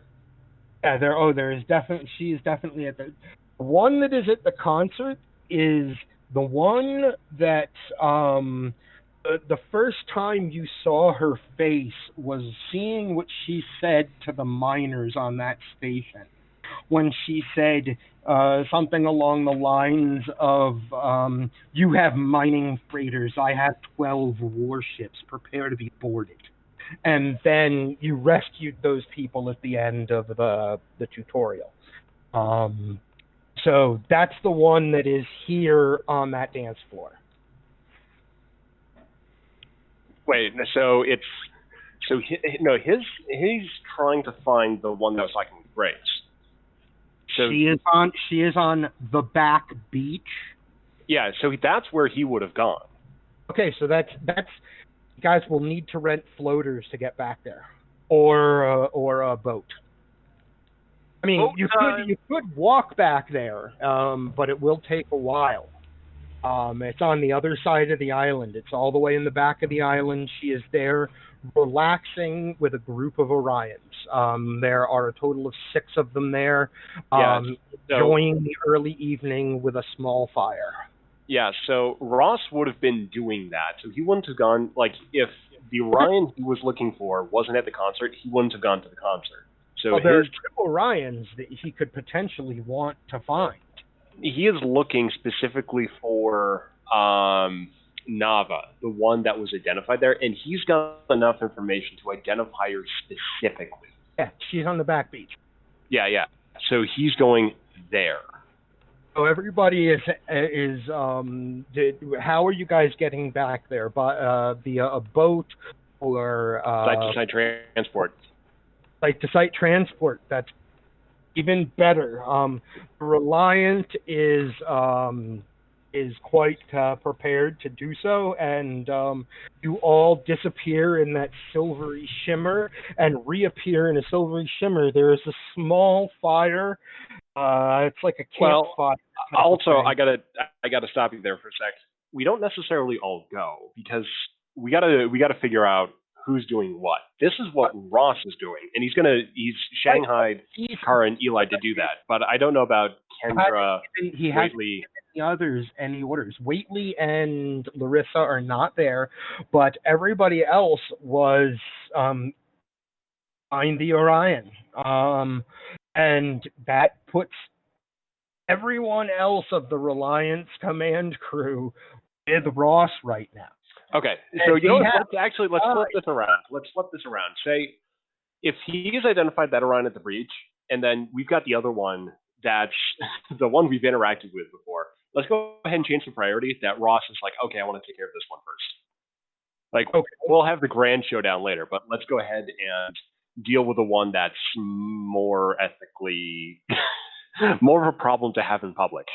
Having Mina out and about, she's probably not here, legally, as it were. Yeah, so he's looking to effect an arrest, effectively. You have 100,000. You have 162 reasons to arrest. Yeah, so let's go ahead I would say. So if she's sort of in that group, so we're in that group together, and we've gone through the sort of the back and forth with Rick, and then Ross kind of makes the point like, okay, we need to go ahead and take care of this Orion at the scene right now. She's the one that's the most in like the greatest safety priority. So I'll need a couple of officers, and he just basically points to Kara and Eli and says, we're going to go ahead and take care of this. Okay, and something that you don't see often on Ryza, there's this huge group of people dancing as the third band, we're still on the second band, so there's a lot of movement on the beach, and as you know her exact location in that pool of people, and as you start to approach, she sees you guys. There is no doubt that she sees you coming, and when she sees you coming, she starts to back away. At this point, he like puts it like he sort of holds up a hand. He holds up a hand, basically like, okay, he sort of waves to her, and then because he's not wearing a Starfleet Security, he's not wearing a Starfleet uniform, so he's just looking like. There's something that happens when a group of Starfleet officers all move in. How many of us are actually in uniform? I'm not. That's true. No one is in uniform at this point. There's nothing to indicate that we are in uniform except Kara's badge, which Ross has removed. Just look off her coat. Just dunk. Yeah. She may not have noticed, but yeah, so it's just she may not have noticed. The they start moving. Just a whole bunch of people. That's all. Yeah, so it's a bunch of people by dancing. So no, Ross at this point notices that he's basically okay, waving, puts a hand on Eli's shoulder, hands him a data pad, and then lost you there, Duncan. Yeah, I was just about to say. Oh, sorry. I actually took the hand off. Okay, so he hands Eli a data pad and sort of pushes him forward, and to deliver it to the Orion. Oh, thank you for making me the sacrificial lamb. Okay, you know what? I'm doing this. As I'm walking over there, I'm sort of like dancing, trying to blend in. Do I have to roll to dance? Okay, roll to look as inconspicuous as possible. What would you say this is a roll for, Baz? Or look as inconspicuous as possible and hand this woman a data pad. What is the appropriate roll for Doctor? Could be control or presence. I would go with command. Security is the only other one that I can even think of. With present security. So your target number is an 8. None of your focuses apply. Oh no. I'm going to spend Baz. What can I spend threat to do? I have a lot of it. So you can spend threat to make it more difficult. The check. I want to do that. I want to do that. How can I make it more difficult? So I mean, you can just increase the difficulty of the check. Boom! Your target. Come on. Your target number is now 8, and you need to get 2 successes to look inconspicuous. I'm throwing that threat at you. You no longer have a success number of 1 success. You now have to get 2 on a target number of 8, which is awesome. To quote Tommy Wasu from the room, this is bullshit. But anyway, here's my. Hey, basically, so Ross, your initial impression of Eli's capabilities in the field as a blend in, kind of officer, probably aren't very, that's probably not what he's best at, because you've never seen someone, and in fact all of you have never seen someone walk up to the Orion as obvious as he does and hand her the data pad. He manages to look cool doing it, but it's very obvious that, he doesn't manage to, not, everybody knows that just happened. And she, you remember, she looks up at Dr. O'Connor, looks down at the data pad. She's still moving with the music a little bit. And Dr. O'Connor, you can make an insight security check. Your target number is 10. Why do you keep making security? That's my worst. And none of your focuses apply. I'm fine. Blame Ross for this. In fact, all of you can also make an insight security check. You'll have to check the drive to find your character and see what your target number what your target number / critical. You can make an argument for any. Kendra would have 10 and 4. You would have a 15 as a to notice something. Kara would have 14 to notice something.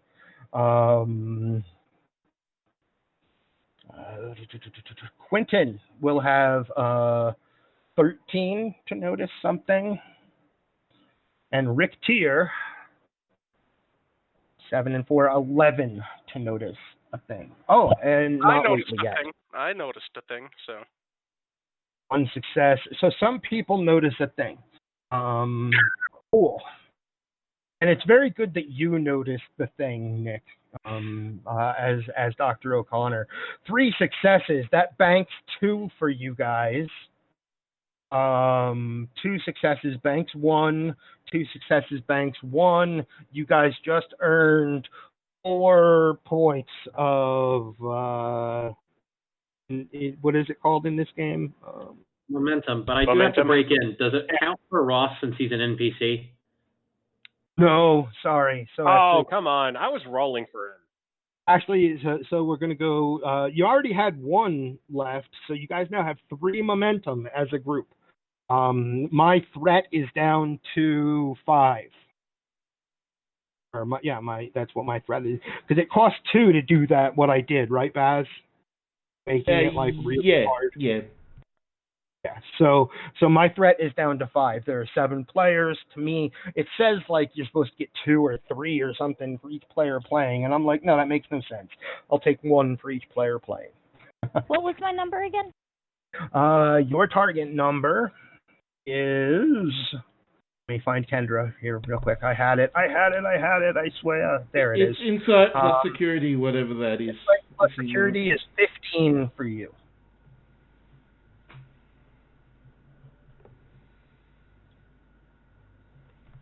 Put an exclamation mark in. Exclamation point first. You might pull more momentum for you guys. Holy crap! Whoa. You pull the extra 2 momentum. You're like, you're like, yeah, sure, Ross. I see everything as good as you do. Wow, that's awesome. Eli, she's got people. That's what you're the one. You're the first one. Like all of you notice it at the same time. Ross, you just sent him into a viper's den. And you probably expected that. Like to be honest, Yes. you probably expected she's not alone there. But as soon as he walks up to her and hands her the data pad, all of you who rolled at least one success, which was everybody, notice she's not alone there. There are at least like a dozen guys around her, a couple, many of them are Orions. I would hazard to say, like, unless you want to like count them really quickly, 7 or 8 of them are Orions, and she's got a couple of really big humans or near humans with her as well, that are now kind of, they're like on, like as soon as Eli walked up to her and handed her something, they're like on duty kind of thing. They're her bodyguards. You're sure of it. She looks at the data pad and she leans in and she traces, because it's really loud in the pit. Not the pit, but it's really loud, like where she's dancing in front of the stage and speakers and stuff. And so she leans in like she's like wanting to talk to you. Why do you lean in to talk to her?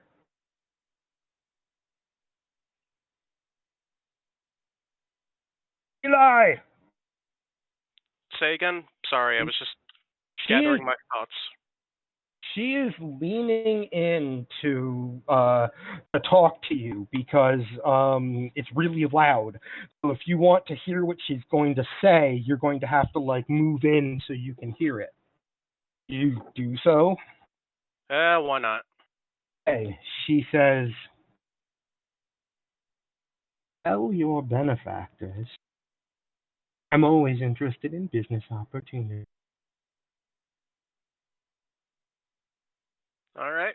But Well, I am watching a concert. We'll have to talk another time. And she traces her fingers down your spots, down the side of your face and down your neck, and gets this kind of like, ooh, look on her face as she goes back to dancing. Yeah, total stranger danger. You are affected by her Orion pheromones. You would very much like to have sex with this one. You would very much like to help her if you can. It is not midnight. This is like still like 3 hours or 2.5 hours or so before midnight. As do you go walking back to the group? sure. With the information of she always loves business opportunities, but she'd like to enjoy the concert first. Yeah. She didn't hand you back she kept the data pad that you handed her. So you walk back to the group, and what do you say? Yeah, she said she needs to. Wow, fuck, it's hot in here. I might need to go back to the ship for 5 minutes, but she says she wants to enjoy the concert first. I'll be in my bunk. The scene shifts to I'm going to. Ross had like face palms himself at this point because he was thoroughly expecting the crew to have been, inoculating. I mean, kind of manipulation. I'm pretty sure I already was, but apparently I'm getting drugged or whatever. So neat. I don't think that people just. Here's the thing. I don't think people just walk around inoculated again. It's not expected. We were specifically. I just want to point out, to be fair, I was going into a high stakes gambling den, so I'm pretty sure. Good point. So instead of being it definitely is. That we can.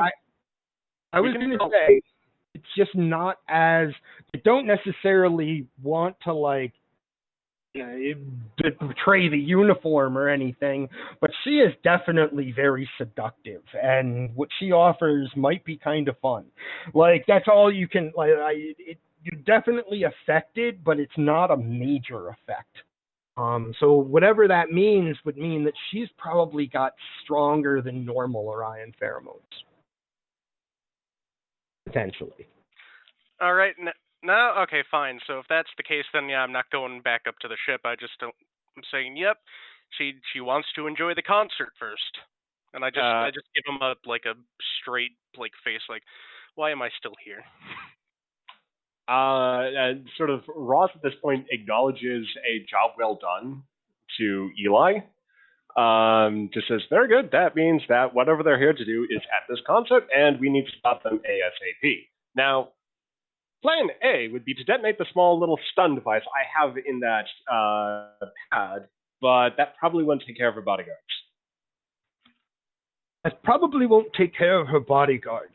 And we switch to a scene that says something like 1 minute ago or like 2 minutes ago.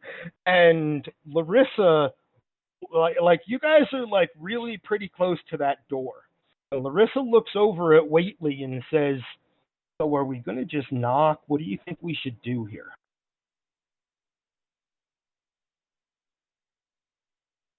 Push to talk. Waitley! Waitley. Oh, sorry. I was typing. I didn't even realize you had said something to me. The scene, here we go. The scene shifts to the hallway from the concert.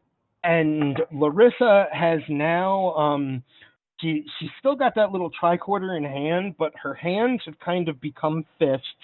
And she says, what do we do? Just knock? He looks at Larissa and reaches down. This is what I was in the process of typing because we were talking about being armed. He has one of the small Type 1 phasers on him. No, you don't. Nobody does. The only weapons that got to planet were Tardigrade's harpoon. It's Ryza. They. Oh, that's right. I forgot because I remember. I was like, really? Waitley always has a Type 1 phaser on it. He's like, it's Ryza. I was like, okay, I guess he doesn't. But that's right. I forgot about that. My bad. Also, we're Starfleet. So we can't get any exceptions? Nope. Technically, Ryza is not a part of the Federation. She goes, so what do we do? Knock?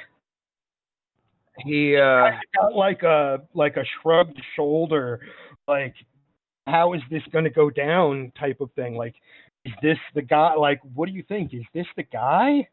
Kind of deal. You said there was one Nausicaan in the room, right?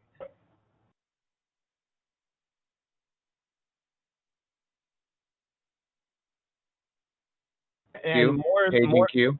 Yeah, yes, there's. Uh-oh.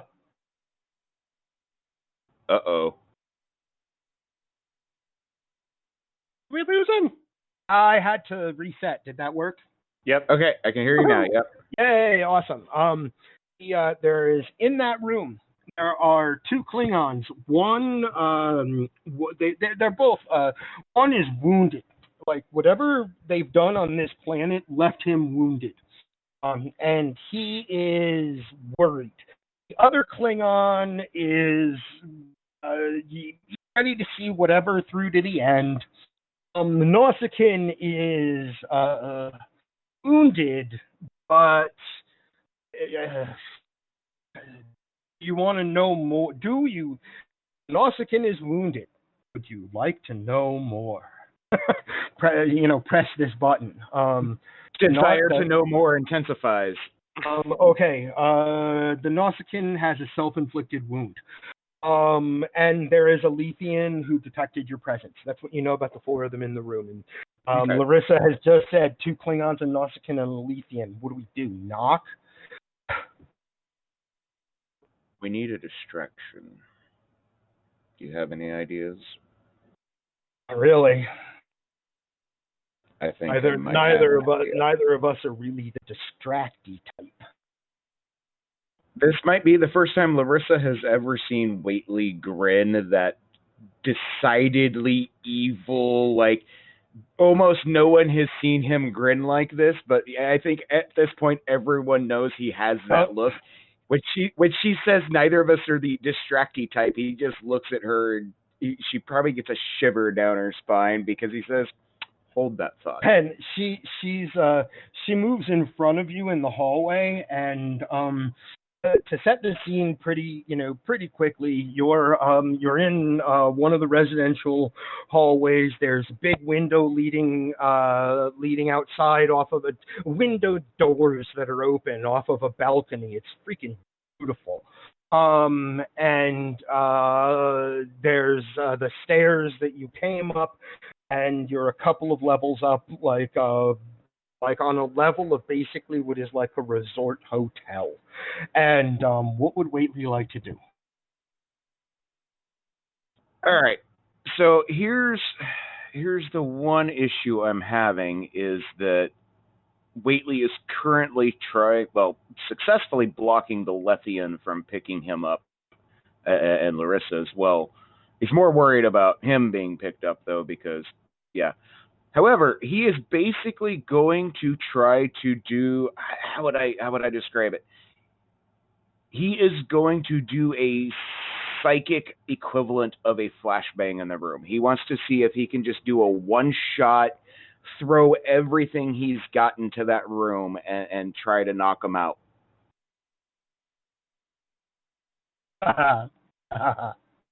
Basically, mass sleep. This is going to be a presence command check. So your target number is 14. And I'm going to tell you only, I don't know what it says in the book. I'd have to look it up. But focuses are like, you define them pretty much, right? Is that, how do I find them real quick here? Focuses are what the character is good at. They're created by the person during their character creation and can be changed during. Sounds good. All I'm going to tell you is that one of your focuses applies, making your critical number 4. You have 2 dice. Your target number is 14, and your critical number is 4. You guys have 5 momentum. I am going to spend one of those points of momentum, if I may. Okay. This is one I don't think any of us want to be a bad roll. So, you've gained 1 extra die. I'm going to spend... first, let me tell you what your target number is, because it's going to be what your target number, rather, is 14. But your, what is it called, Baz? Difficulty. Your difficulty. Your difficulty is 4. You need 4 successes. 1 for each person in the room. Now, when I spend the momentum, how does that work in the roll? Does that make it 3d20? Yes. Yes. Okay. You can spend another 2 momentum to get a second dice. Yes. And I would do it. Or if you want to try for a value, you could get a automatic crit. What values do you have? Holy shit. If you want, you can spend a value. How does that work, Baz? So there's you can trigger a value and use one of your determination points to get a pre-rolled 1 on a dice. Okay. So you have... they get another dice, and that dice is automatically a 1. Because I know one of Whately's values is needs of the many. This would definitely be a needs of the many. No. I'll tell you after you make the roll, but you have both a value and a focus, which can apply. You can spend your determination. You have 3 dice to roll. Your target number is 14. Your difficulty is 4, but you already have a critical. Wow, I'm so glad I spent that momentum. So that gives us the critical counts as 2, and you rolled 1. 1. So it failed. That fails.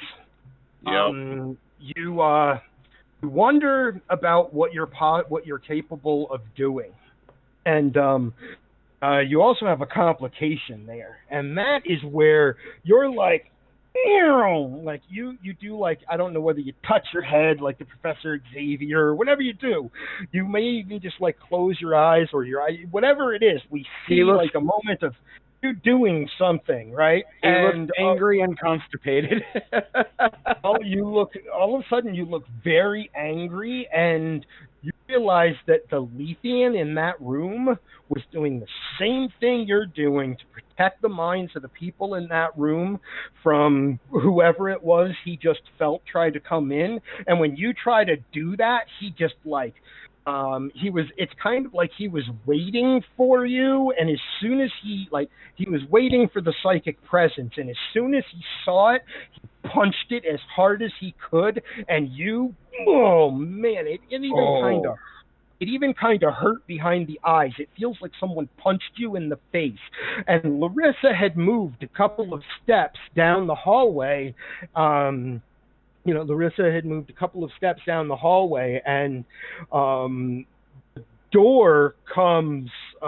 Just real quick, I would say I'm headcanoning. If you're okay with this, he gets a nosebleed. Sounds good. That sounds awesome. You get a nose. It makes it very obvious to people that something bad just happened for Whately. You get a nosebleed, and the door comes rocking off of its hinges, splintering as it's hard to describe. Larissa is like taking a fighting stance because the door rocks off its hinges as it is splintered. The first thing you see is two batlets cut through the door and basically rip it to shreds and drop it down to the ground, right? It's the moment of the two batlets shredding the door, and the Klingons and the Nausicaan stepping into the hallway and looking at you. Meanwhile, down at a concert, and we're about to have some good shit. We're about to have some ground combat. Meanwhile, down at the concert, all of you may make that same roll that you made before, or your perception of the whatever number we had before, can make that roll again, because you've noticed her bodyguards, and you might notice when they do something. 2 successes for Jar Lynn. That builds back one of your points of momentum. 1 success. One from me. 2 success. 1 from. You've got 2 momentum built back. That's pretty awesome. You're back up to 5. Kendra and Quentin are also there, as are both Tardigrade and Oakley can make rolls for their perception, as something very obvious is happening in the crowd of the concert down below. What's the values or stats? Security. It was insight and security. So for Tardigrade, that is, let me find him. Tardigrade, that is 8 and 3. His target number is 11.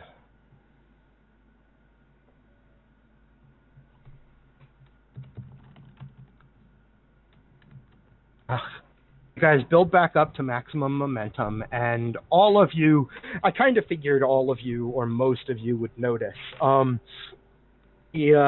Orions, she hands the pad off to someone else, who hands the pad off to someone else, and that person, the person she hands the pad off to, makes it a point to hand it off to somebody else and talk to that person. But they're all Orions so far. That last Orion that gets handed the pad looks at it, hands it back, and kind of waves his fingers at a whole bunch of people, and you see 4 Orions and 4 Ryzians That's the human-looking guys that were part of her bodyguards. You see 8 of her 12 bodyguards. 7. That guy waves them forward, and 7 of them go to him, and they take off.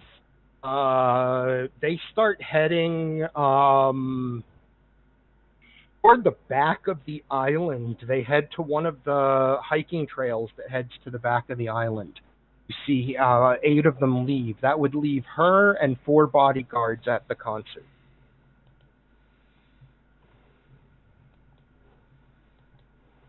So, anyone want to join in? Well, we need to effect an arrest. We've kind of got them outnumbered now, but they're surrounded by potential hostages. Arrest for what? They've done nothing so far. Yeah, we've already established that they've this got. This is the one. There are 3 Orion sisters. One of them has 162 crimes she could be arrested for. The other 2 stay above the law, so stay above that line. So there's nothing to arrest them for. The one that you saw in the Orion cluster, she's a known slaver. She's a known smuggler. Yeah, she. And we're not in Federation jurisdiction. It is true.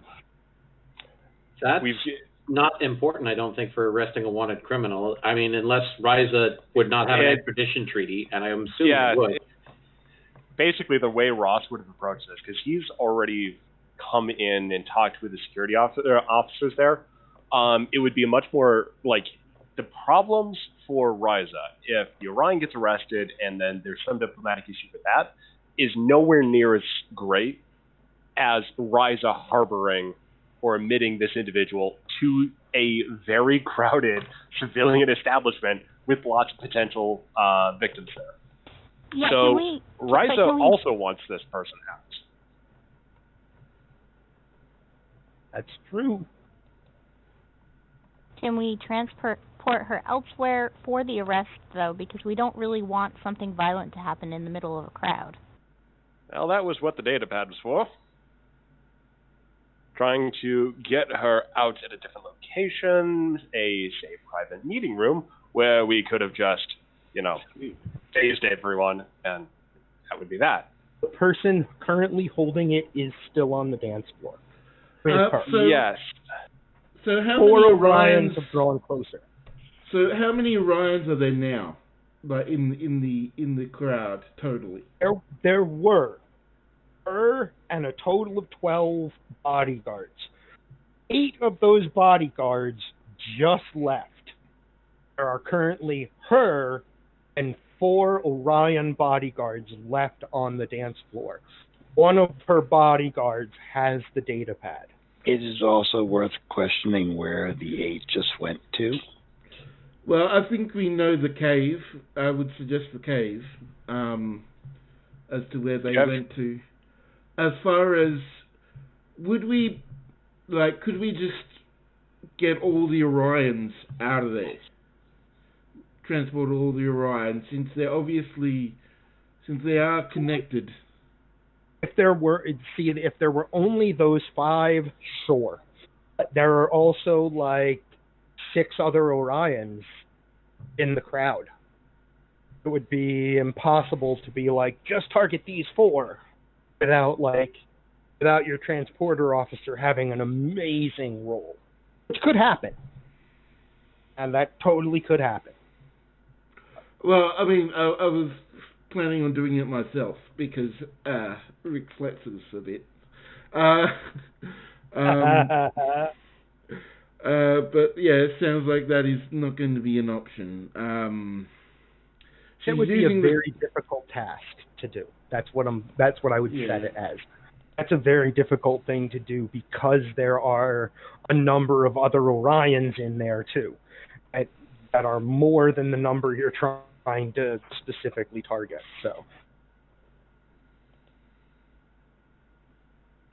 what would you guys like to do? Yes, 8 of them did just head off.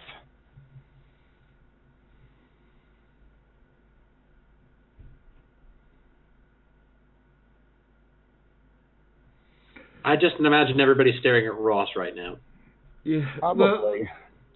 So I will point out that the Reliant's original mission is to prevent Klingon / and assumably expanding that to Orion and Nausicaan involvement in whatever is going down in that room at cave at midnight. For Ross, he's just going to do one thing real quick. He's going to hit a button on the datapad. It's not the detonate the stun device. It's the basically it's part 2 of negotiations. Okay. Where the price that was listed for negotiations now starts very noticeably and very audibly ticking down. So, because he's held it longer, the price is less.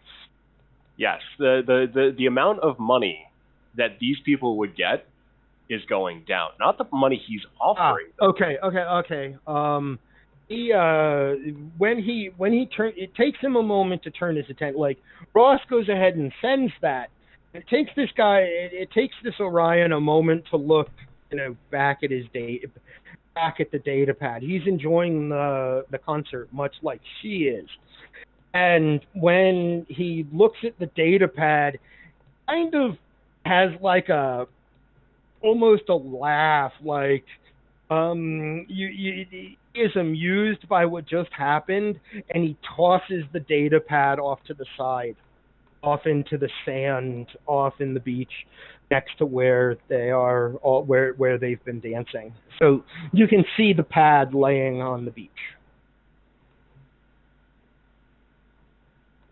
Anyone else have something they want to do in that area? Kara or Eli or Kendra or Quentin or Riptier. Well, my lizard brain says start shooting, but you've already said that I don't have a weapon. No one does. No. Except for tardigrade. All right. Except for tardigrade. So if she's using the crowd as a shield, then what we need to do is get rid of the crowd. So I was thinking about doing something with the... Ross could do something. So you notice that Ross has a holographic projector around him that he can change his clothes. Yeah, that's what everybody knows. He doesn't look like him right now.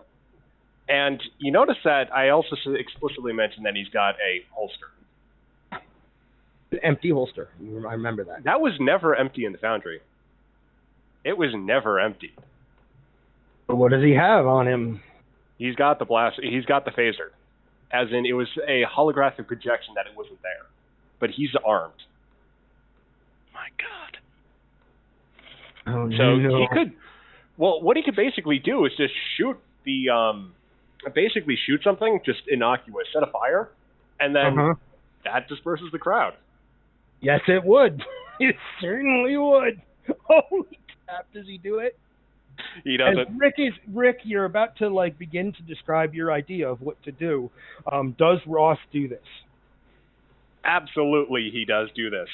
Okay, Ross fires his... Rick, you're about to mention how you could get rid of the crowd. Ross fires his phaser. There are screams. For a moment, the screams are from people that are close to you. For a moment, nobody knows exactly, because the band stops playing, people look over at Ross, and he's got this, he doesn't look like him, but he's holding this phaser. It's almost like a hero pose. The band stops playing and people start running away from him. Crowd disperses, and you hear from I'm going to say that it's just close enough. Well, no, it's not even close enough. But meanwhile, as Ross does that, as we said before, it was 1 minute ago. What are we going to do? Knock? I'm going to add something. Okay. Is that if you've got a little tardigrade sitting, waiting for like waiting to cause a distraction, and then It would this happen happens. now. It would happen now. He's Totally going gonna he's happen now. going to initiate his plan. I understand. It's all going to happen now because back at the resort in the hallway 1 minute ago, this is the sequence of events for you, Waitley, was 2 Klingons, a Nausicaan and a Lethean. What are we going to do? Knock? You try to zap them, and you fail, and you get a bloody nose.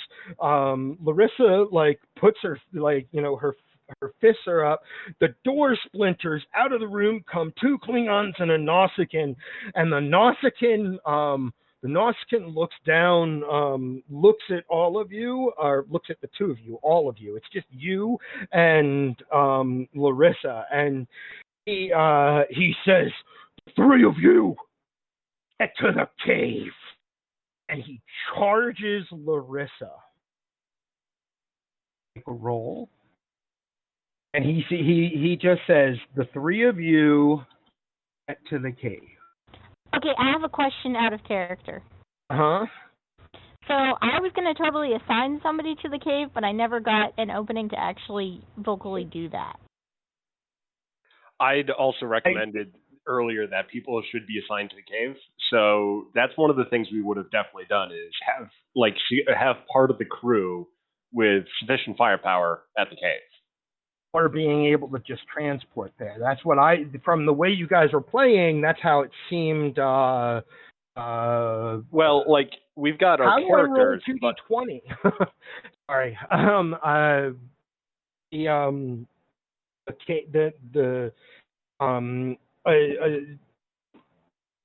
Who wants to go to the cave?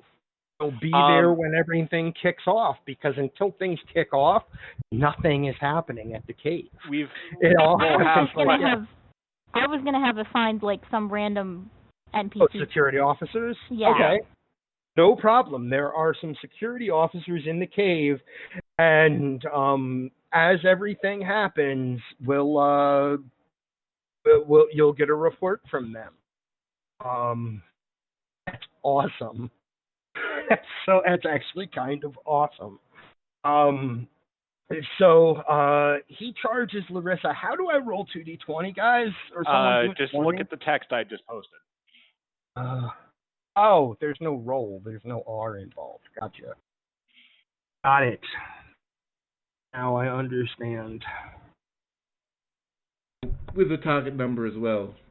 Don't forget that. Yeah. Got it. Boom, 2 successes. Yeah, this Nausicaan charges Larissa, and the 2 of them go off of the balcony. Waitley. The Klingons look like they're pissed off about what just happened, but you're still shaken by what just happened, and it looks like they want to kill you. But it looks like they just got an order when the Nausicaan said, "The 3 of you get to the cave." And they run past you, and you know what a Lethean looks like, right? Oh yeah. Okay. Imagine you're standing there stunned by what you just tried to do.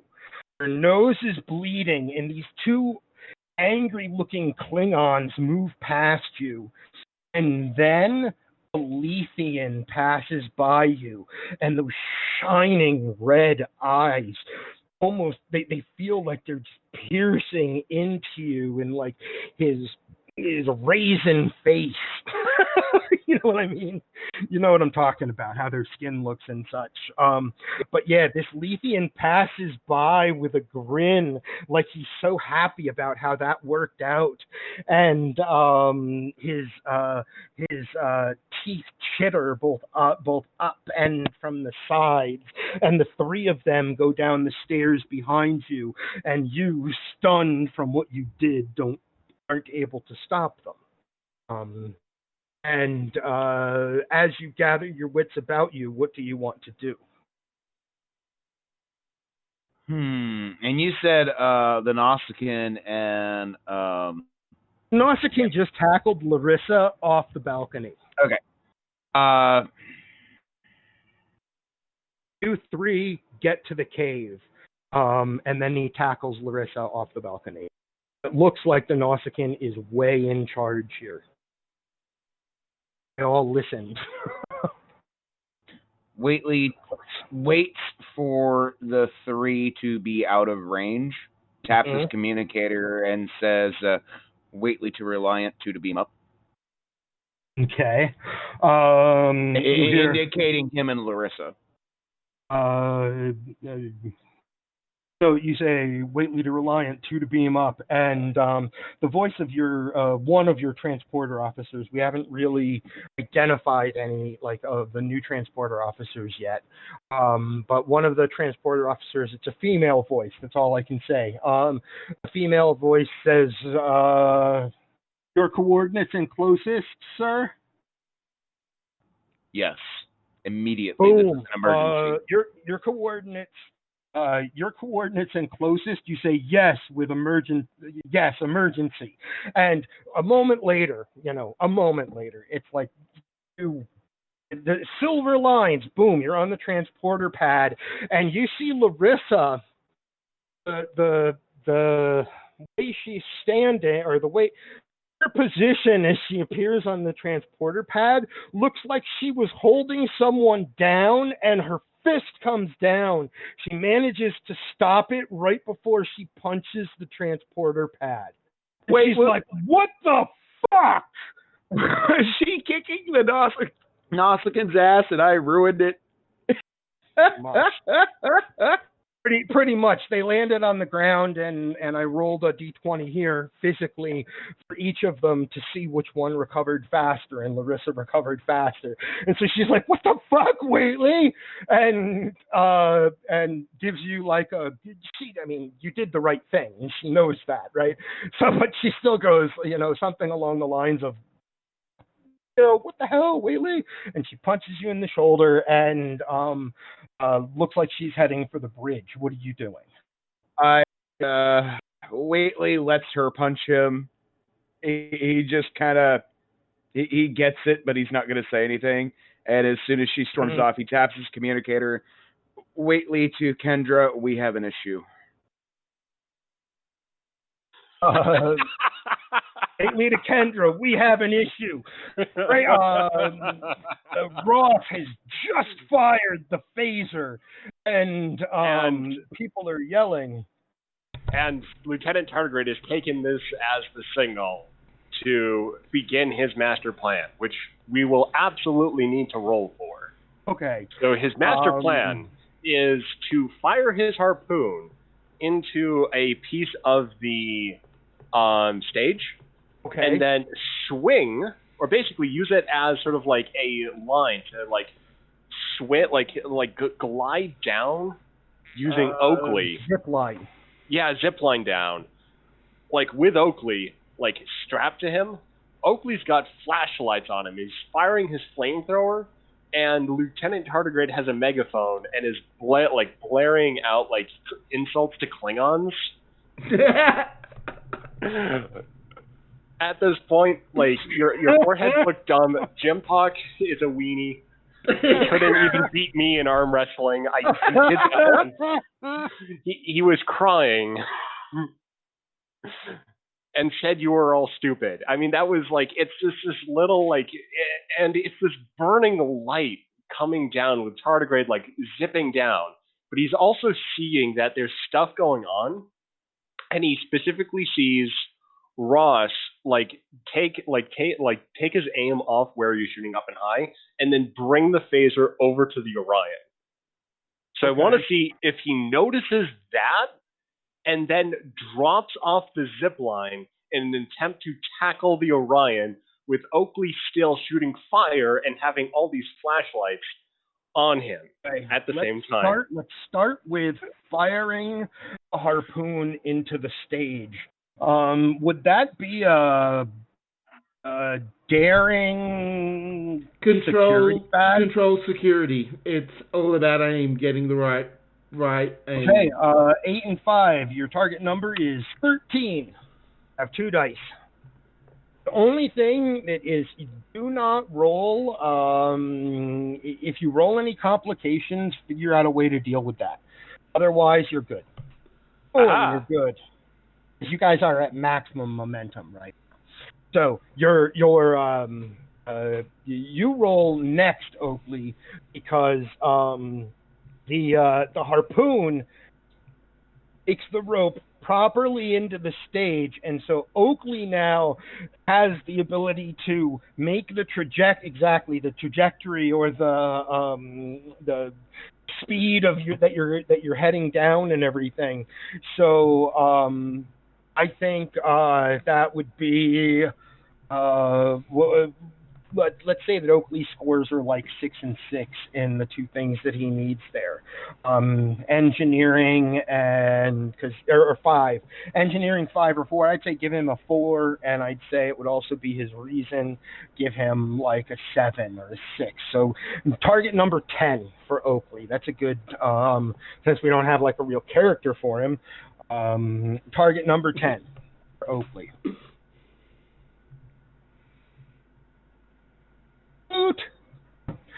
That's a success. So far we have no complications. Guys, the plan is working absolutely perfectly. Tardigrade, you're now like riding Oakley down this zip line, looking cool as hell, really. And you're about to land on the stage. Is there anything special you want to do? Like I said, he wants to try to see what Ross is doing, and Ross is aiming his phaser at the Orion. So I want to see if he's able to notice that as they're ziplining down. Roll for tardigrade, then you will roll an insight security. 8 and 5 is 13. So 13 is your target number. Can Oakley help on this one? Yes, Oakley can assist because you are right there next to each other. Oakley can roll 1 die, 2 successes. Oh, that's beautiful. Tardigrade definitely notices.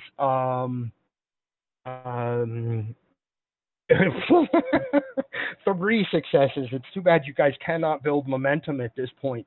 So far, you guys are just killing it. Yeah, Tardigrade notices that Ross brings the phaser down to point at the Orion once people start scattering. So now this is the point where he tries to let go of the zip line and then swing himself with Oakley helping to try to tackle the Orion or one of the bodyguards. Just hit something in a line with either being or the primary target being, let's just say, the Orion. It's your choice. It can be the Orion or one of the 4 remaining bodyguards. Well, let's go with the bodyguard because he'll we got a crit on that one. So let's just say Lieutenant Tardigrade. It's like, okay, Ross has that covered. He's got implicit trust in Ross, so I'm going to take out one of the other bad guys. A physical attack like that, Baz, would you say that is that's he's daring. jumping off of a zip line? Daring, yeah, that's definitely it's security. Daring and security. So his target number is 15. Just crazy. Tardigrade is with Oakley helping again. Oakley can roll a die to assist as well. 1 success. Yeah, you needed 1 success to How much momentum do we have? Let's have 6 momentum. Would you like to add another die for 1? It's kind of that one thing of do I want to risk getting a complication? Because I'm just shooting for a crit here, but no, let's just take the success. Okay. With 1 success, Tardigrade and Oakley are able to land, boom, right where they want to be, or seemingly right where they want to be, right in front of the Orion. Tardigrade can make whatever attack he feels like doing. Tardigrade was aiming for his head. Boom! Physically, with that velocity, and you land on his upper shoulders, neck, head area, and drive him down to the ground. And Tardigrade and Oakley are standing there in the middle of all of this, looking super badass. Oakley also still has his flamethrower out at this point. That's super good. Do any of the rest of you there want to do something when all of that happens? That being Rick Tier, Quentin, Kara, Eli, and Kendra. Kara moves to draw her Type 1 phaser, which she does not have. Go to grab your phaser. It's not there. Eli, what do you do? I duck and cover because I am a pacifist, as everyone. You duck and cover. Quentin, what do you do? I just stare on at the scene. Thinking. Rick Tier, what do you do? Is she near anything at all in terms of equipment or something I could do any engineering shenanigans with?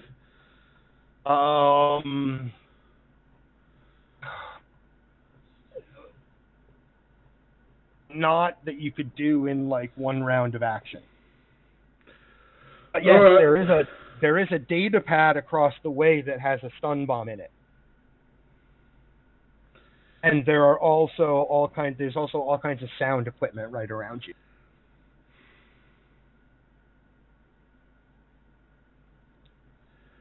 I'm gonna go for I'm gonna go for the sound equipment. Okay. Make a roll to find out what you can do, and next round you could do it. That's what I'm saying. It would take just a couple of rounds. So to figure out what you can do with the particular sound equipment that is here, that's the first thing to do. And that is going to be engineering and reason. So that's 16 is your target number. And experimental technology totally applies. Your critical range is 5. Your target number to figure out what you can do is 2. You need to get I am pulling a momentum just to make sure. All right. Well, momentum, you get 3 successes.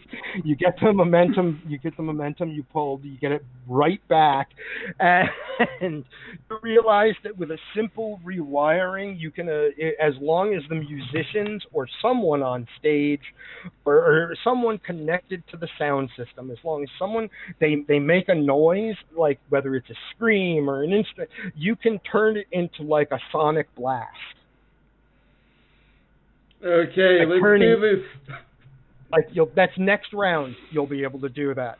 This round, so we went all the way down to Rick Tier, and Kendra, your comm badge goes off.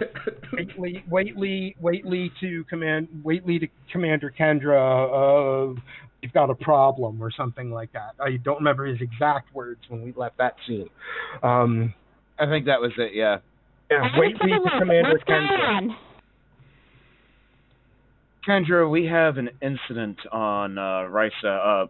Me and what's her name? Larissa? Me and Larissa are on the Ross.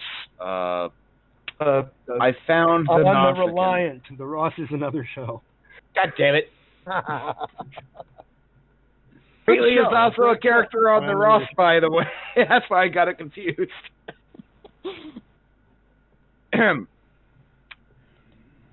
We are on the Reliant. I found the Nausicaan. He is with 2 Klingons and a Lethian, who is a more developed telepath than I am. Great. Anything else?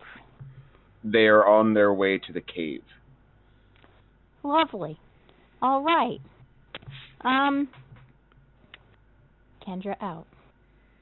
Real quick. Oh, wait, all right. Where should we meet you? I guess meet me at the cave. Acknowledged. At this point, Kendra taps her comm badge again and looks around at the chaos that's happening around her and goes, I think these boys will get it eventually. Okay. Transport me to the cave that I mentioned earlier, please. Boom. So, the band hasn't been playing music this entire second band set. Miranda and the Mayhems, they were the openers. They finished like an hour and 15 minutes ago. So they're somewhere else. Okay. Yes. So, Kara wanted to do something.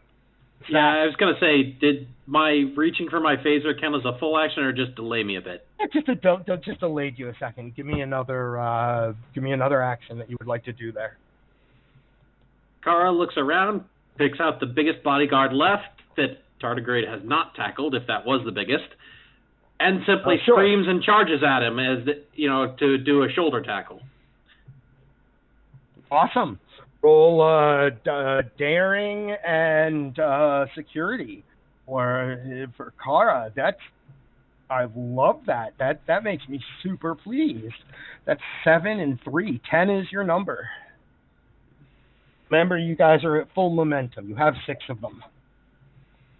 We're actually at 5 momentum because Rick used one just a little bit ago. Got back one. Got back it. He got back one on the roll. Okay, I'm going to use the momentum then and try to make up for how terribly Kara messed things up earlier. Our target is 2. So you need 2 successes with you need a 10 is your number between daring and security. And success. I think I might spend another 2 momentum and add another one if people don't mind. I'll let you do that. I don't mind at all. It's like we're literally. I'm sorry, we're 10 minutes overtime, but this is literally the end. 2 successes. You build one of them back. You guys still have 4 momentum. Kara, you slam into this guy and it looks like she's not going to take him down at first, but then she quickly sneaks around behind him and basically takes him down in a judo throw when the shoulder tackle doesn't work. I mean, we know Kara's really good at knocking people over. So at about the same time that Kendra finishes saying, "These boys will work this out," these boys will work this out. Kendra to Reliant, transport me to the cave I told you about earlier. Just as you start to get the transporter beam around you, you see that the Orion has said something out loud, and a green transporter beam falls over her at the same time, and she points at you like she knows who you guys are now. It's like, "Oh, you little." She's really angry, and as you both, and so all of you there see the 5 Orions that are left there disappear in transporter beams, as Kendra disappears in a transporter beam as well, and the adventure endearingly ends, in my mind, endearingly.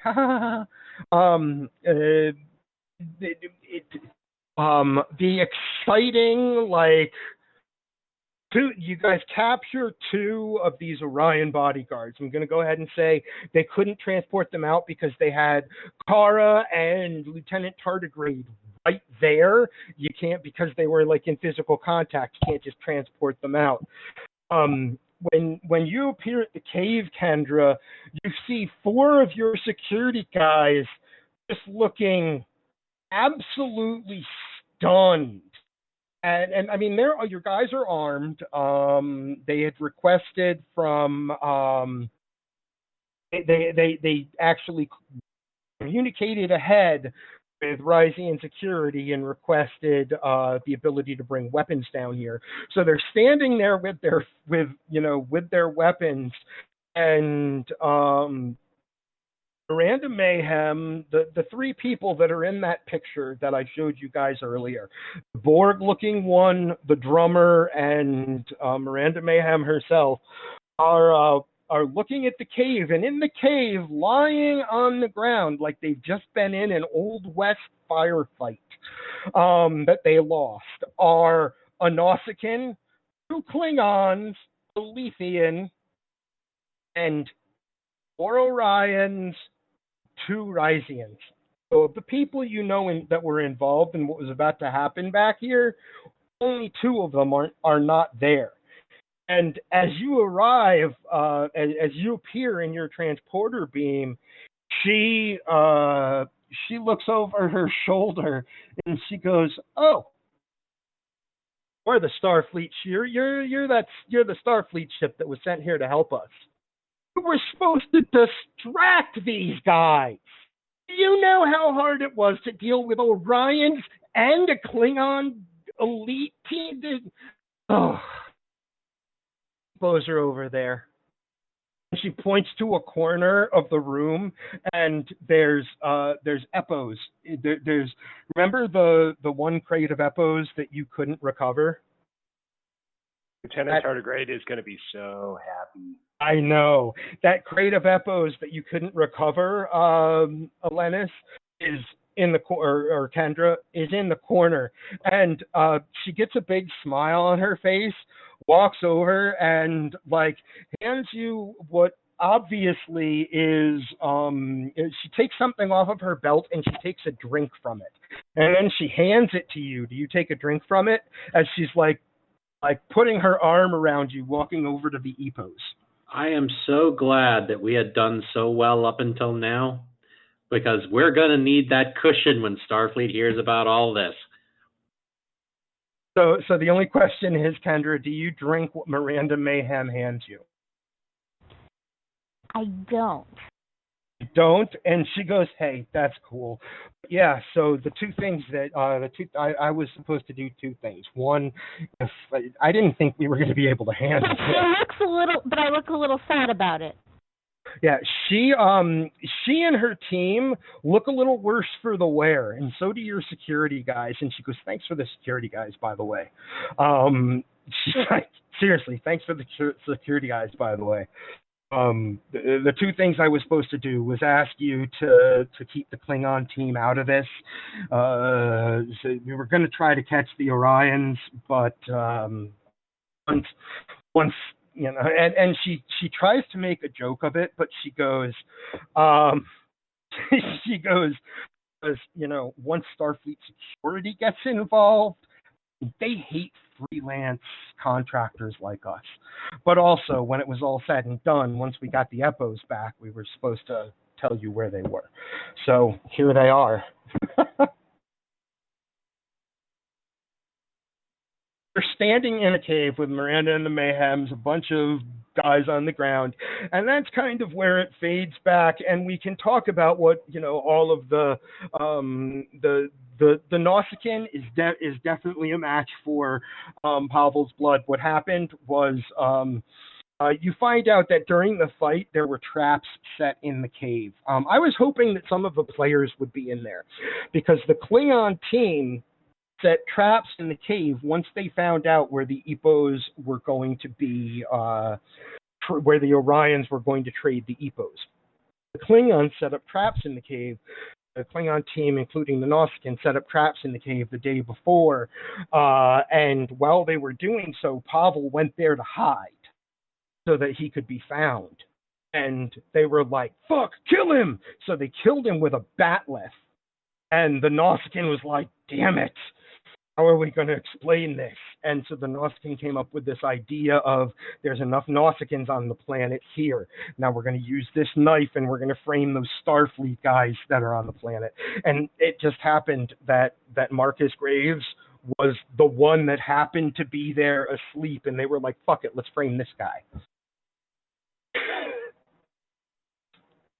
A masterfully, a completely masterfully planned out crime. So Kara knocks on the door to the captain's ready room. Graves hits a button for the door to just open. Kara pokes her head in and looks around the corner. Is this a bad time, Captain? No, not at all. I'm just reading the report from what happened at the beach. Kara winces at the word beach and goes in and sits down, hoping that the door closes behind her. So, I met Ross. And everyone has that same reaction. I see, sir. Yeah, he was the captain. I don't think he recommended me to join Starfleet, but he wasn't opposed to it. So I was on a trading mission in my old life. On my route to Ifar, when I ran into him on another assignment. So yeah, I've been there, as in, well, Ifar, but also with Ross when he decides to take matters into his own hands and shows off what he's able to do with a little bit of holography. I mean, it started out as a freaking hobby, but I mean, once he figured out how to hide that phaser, Kara's ears perk Starfleet up when she hears Ifar.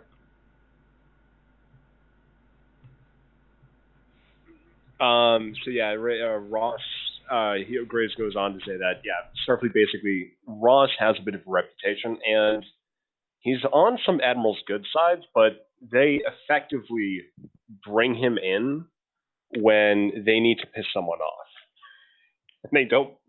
And they don't much care, and that was effectively what he was doing at FR. So, this was like 5 years ago? Did you hear what happened at the trading conference at that time? I think I heard something about it. Wasn't there some sort of mix-up with one of the administrators or something? The news was fragmented. Yeah, something like that.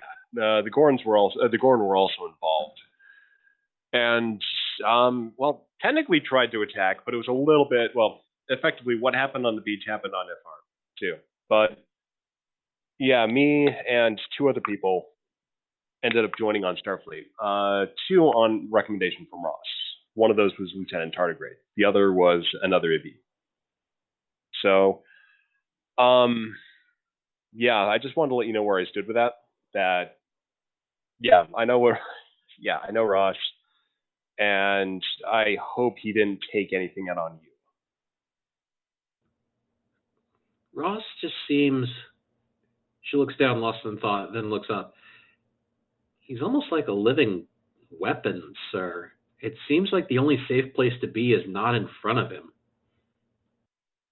When he's on a mission, yeah. And, I mean, he cares pretty deeply about getting the assignment done. And, he's lost a lot, too. I mean, his first assignment was in the Dominion War.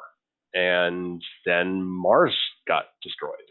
And that's where he grew up. So, yeah, he's hard, and he's got a bit of a perspective. But, yeah, I mean, I wouldn't call him a father, maybe crazy uncle.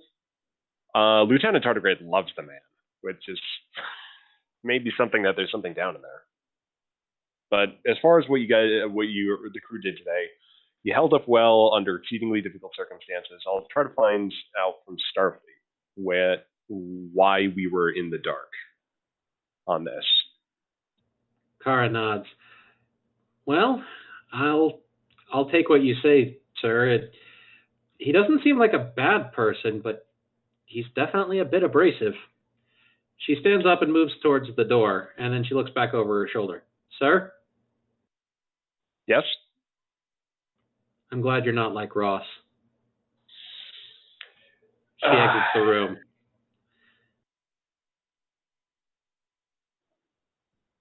And at that point, Marcus actually visibly relaxes in the chair and just sort of looks out the window.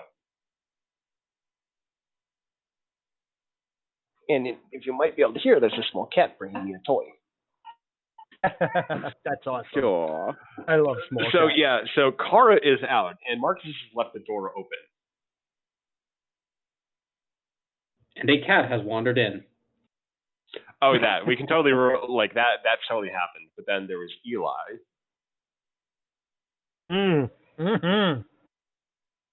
Eli? Eli. Sorry, I just realized my mic. You received that communication before you spoke to the captain.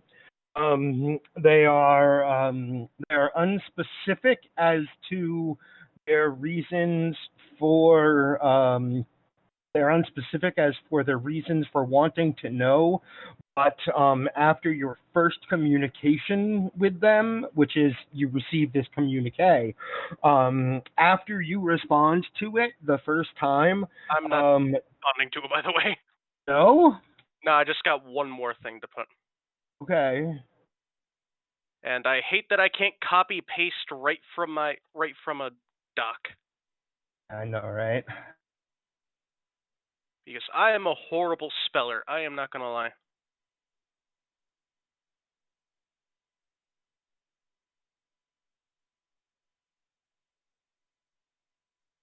we go. And just a second, I'm going to send you to that hippie. Okay, no problem. But yeah, you're receiving your. I sent you the broad strokes of a communication that you get. There we go.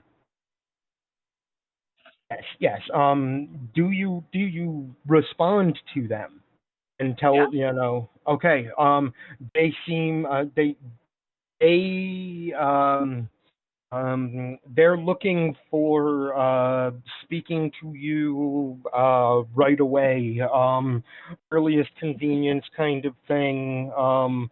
They know that your ship is going to be setting in somewhere, and we're gonna leave it with the it's not exactly a cliffhanger. You guys know basically what level you would be in Star Trek Online at this point, which in my mind is somewhere around 5 or 6.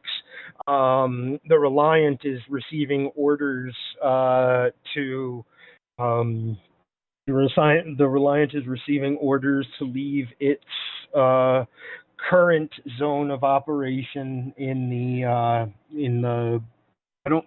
We've never actually named this sector that's galactic south of the neutral zone. And to report to Deep Space K7 at the edge of the Klingon Federation neutral zone. The Starfleet Medical Command, then, Dr. O'Connor is looking for directly talking to you when your ship arrives. So you find out that we're going to a space station at the same time that the orders come across your desk, Marcus. Just kind of are we still on Ryza? On Ryza when you're leaving. This is like ready. You were in your ready room when you were talking to Kara, so so I left the door. I was gonna say I think we're in orbit, kind of doing the whole preparation to go to our next whatever we're doing.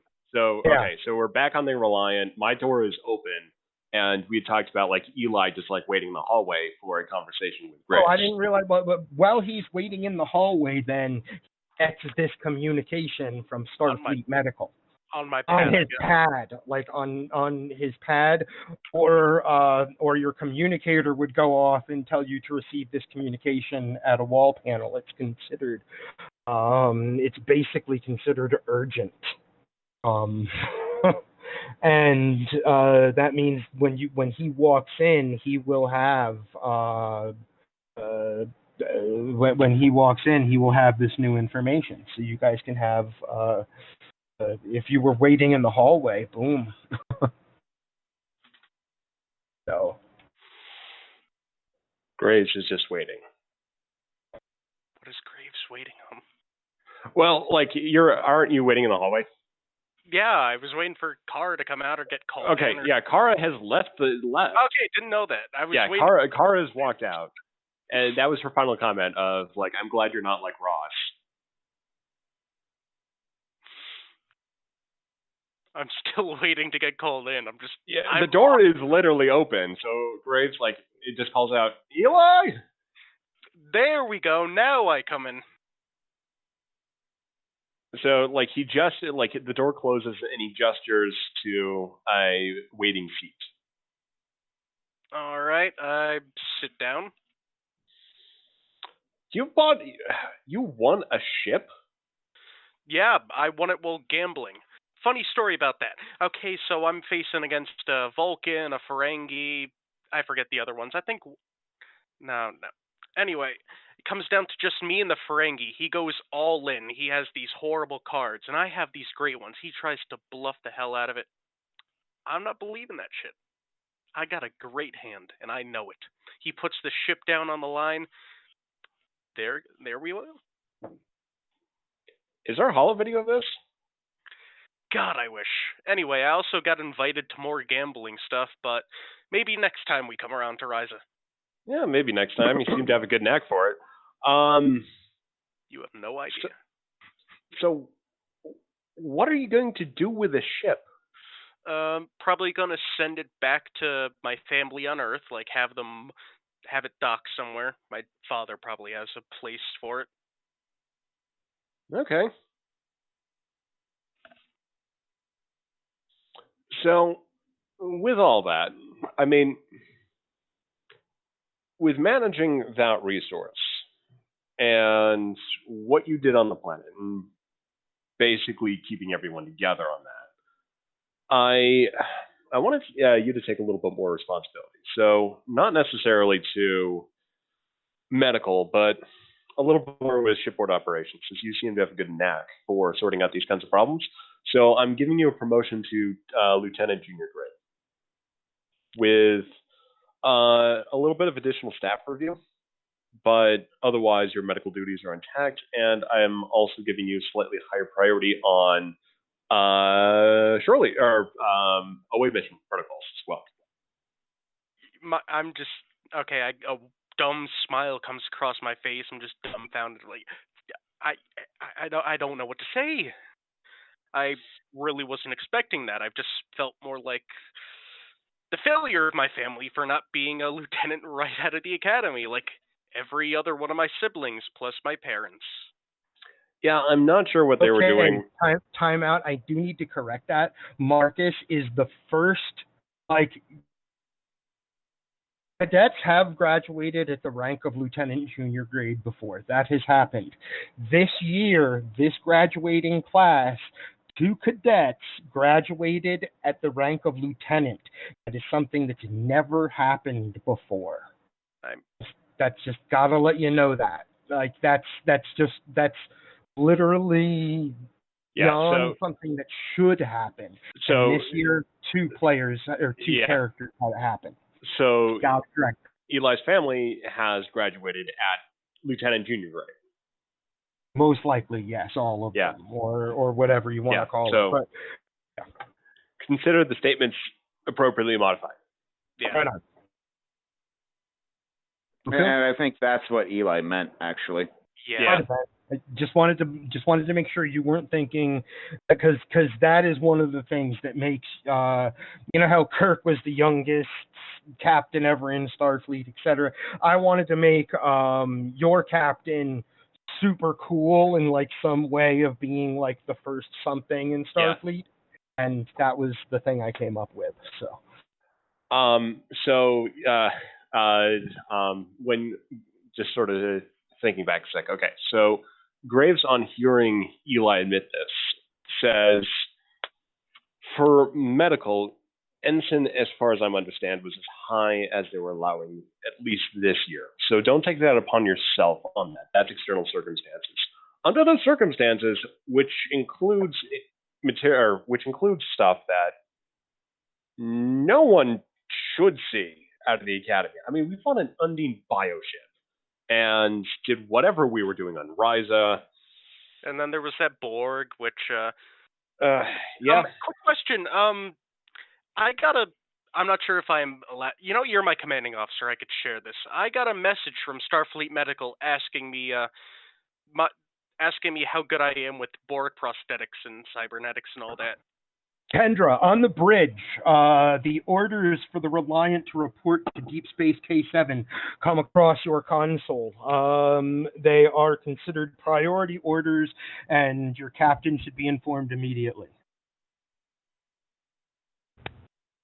I tap my comm badge. Captain? Yeah? We just had some urgent orders come across. Proceed accordingly. I'm in the middle of a meeting. Very good. Reliant sets course for Deep Space K7. There we go. And Marcus finishes with saying that, Eli, you've been doing incredibly under these circumstances, including building a torpedo. So, and I definitely know how conflicted you are with that. So, and I know how you've handled that. I know how you handled yourself down on the planet and kept Kara and Larissa together when they did something they totally shouldn't have. Then you again stayed on the outside. So yeah, I want this and then to there be was Ross sending me into the lion's den like a sacrificial lamb. Oh, I'm pretty sure he. Yeah, I heard about that one. Ross did that with me as well, and So he likes me. well, I don't know if he likes me either. Well, let's basically put it this way: at least yours was on stun. So yeah, that's Ross. So, but yeah, you handle it well, and you've got a ship, and I think this is a good step to push you on, or to help you along with other matters involving ships. So with that, I won't keep you any longer. But yeah, very good work, and yeah, just report in if anything's amiss. All right, quick question. Do you think it's something my dad did? Because he looks old. I'm pretty sure he might be a Dominion War vet. Correct me if I'm wrong. Well, Ross, yeah, that was his first posting. He basically served on the front lines, got shot, then went back home. I wonder if he knows my dad, and that pissed him off because my dad was a captain during the Dominion War. He was actually a fleet captain.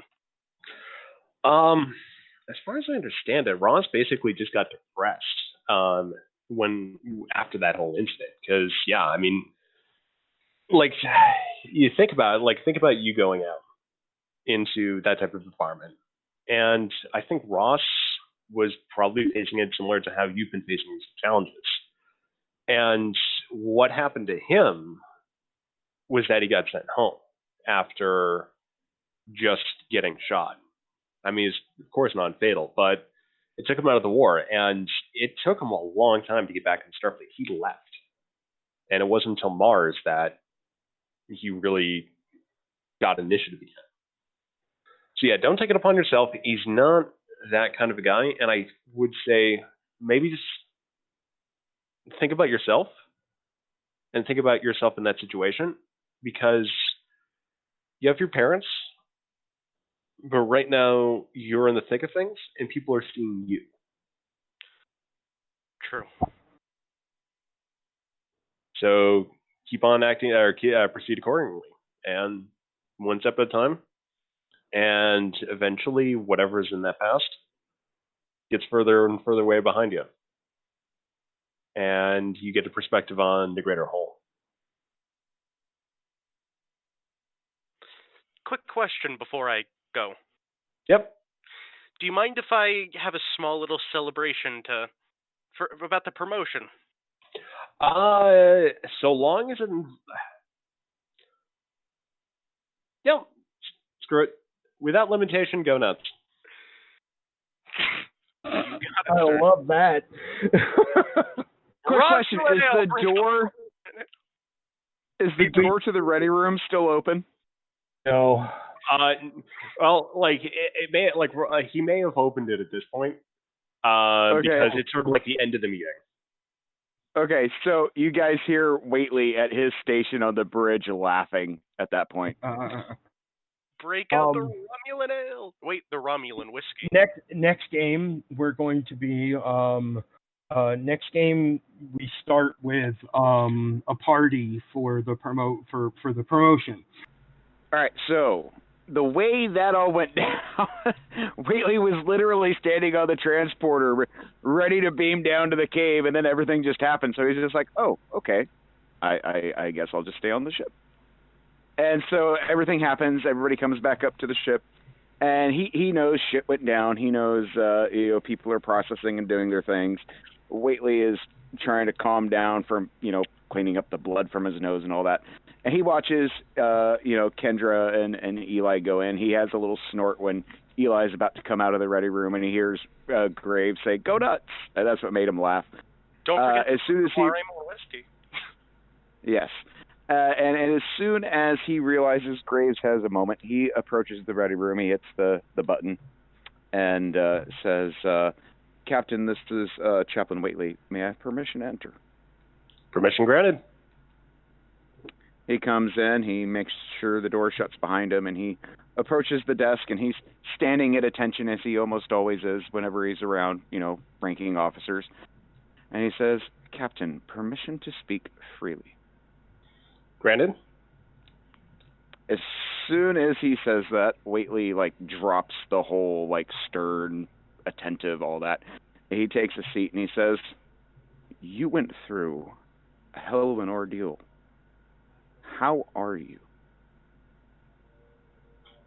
Not great.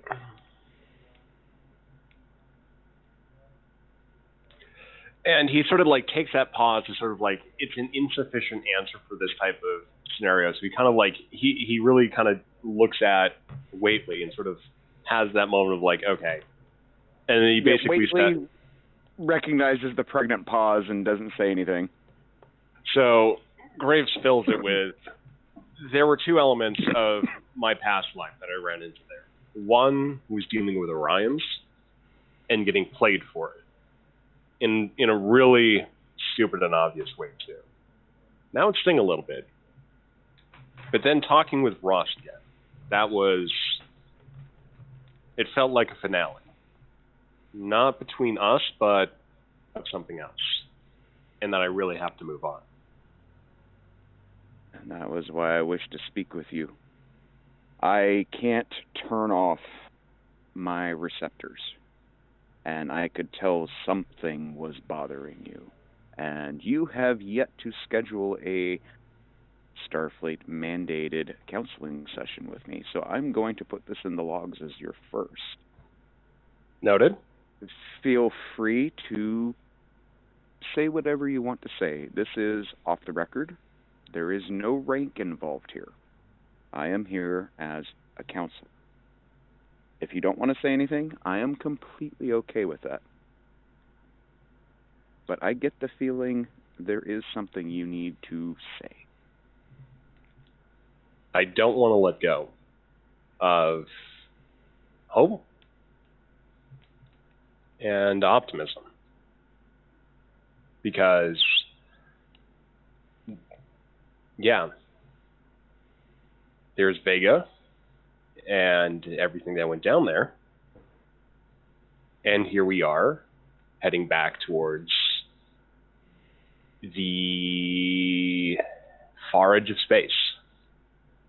And as far as we can pretty much get from the Borg. And everyone is okay with that. Everyone I knew, everyone involved, Ross. So what do? How do I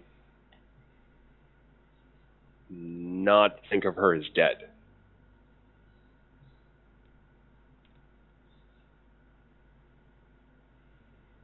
Whately is... Oh, go ahead. Oh, no. That was a good pause. Whately is listening, and, he's nodding and, doing all the body language, visual cues. And at that pause, he says, "Marcus, there is a reason you are in that chair. Do not ever forget that. You were chosen, you were selected, you were given this permission or a position because Starfleet Command knew you were capable. And something I think is being forgotten by pretty much everyone is that by putting you in that chair, you have been given practically carte blanche to do what you think needs to be done. Do you understand what I mean?" I do. But I also think that doing what I want to do right now doesn't get that done. And that's yet another reason why you were trusted with the chair. I see.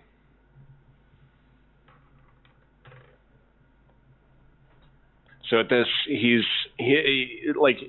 Graves is in full processing mode. Something that kind of he tries to do on the fly, but now he's just sort of indulging with the sort of thinking, rethinking why Starfleet has sent him out, because he's kind of had this idea that they've been completely apathetic. But then he's thinking, hold on, are they are they up to something again? And do I need to be patient? So Whately being Whately, he's hearing everything Graves is thinking. And when Graves thinks that are they up to something, Whately just kind of raises an eyebrow and says, "Aren't they always?" Yeah, but some of what they do is send Ross out to Rise. Oh, that's not the issue. I guess.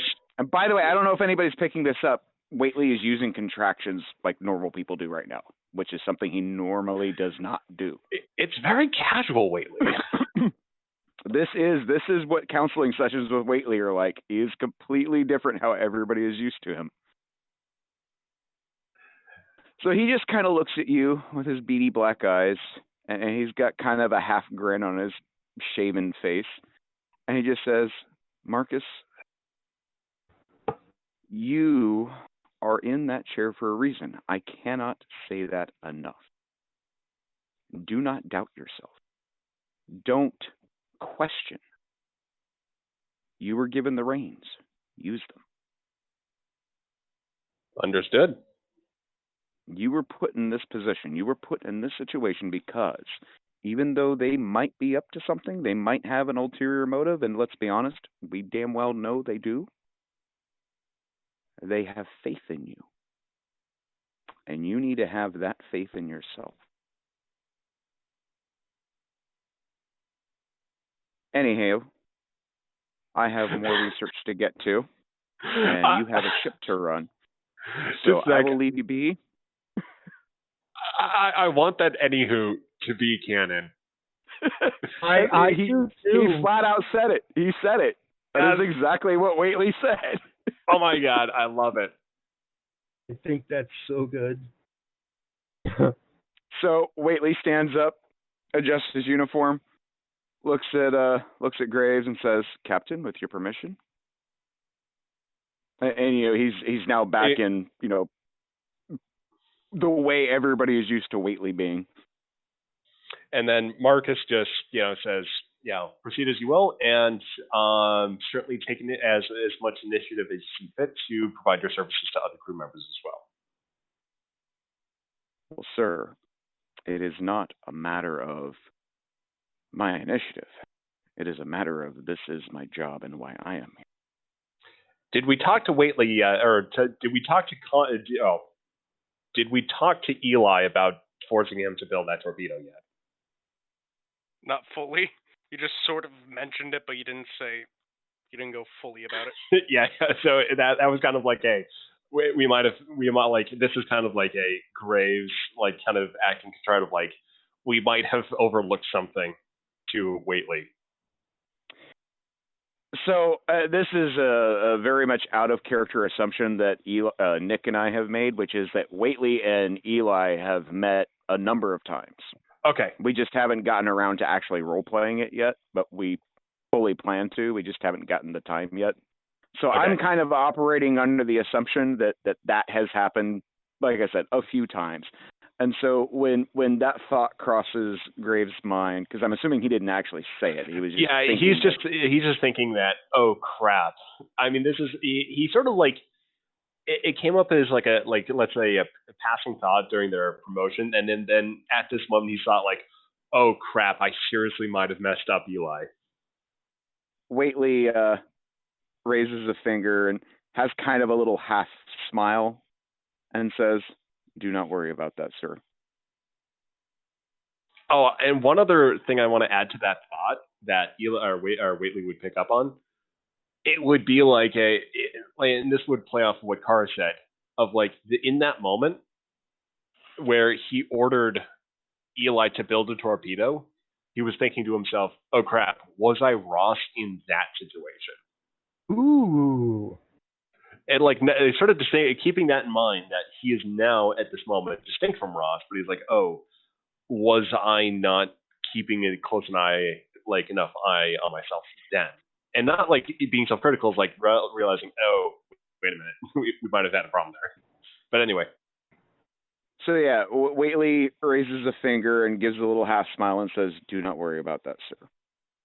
Also, no, Very good. And he'll let, Graves figure out what the hell the also no was in reference to. And he'll just kind of do a little nod and say, "Enjoy your night, sir, and I hope things go smoothly." And he about faces and leaves the writing room. So at this point, one last thing. At this point, Graves stands up, and you see a little tardigrade hugging his leg still. And he's sort of like, he's walking around the room with Lieutenant Tardigrade, like, hugging his leg. I love that. And Lieutenant Tardigrade was there the whole time. He's just hugging. He's hugging Graves, but he's hugging him. It was a little tighter when Graves was talking about Vega. Mm-hmm. So Whately probably knew Tardigrade was there simply because of Graves's thoughts, but he never said anything. As he's about to exit the door, he stops, he turns, he looks, and he says, "Sir, as trained as I am, your friend there is probably a much better counselor than I am." And that's when he walks out the door. And yeah, then it's just Graves stands up and Lieutenant Tardigrade. The ending scene is just him on the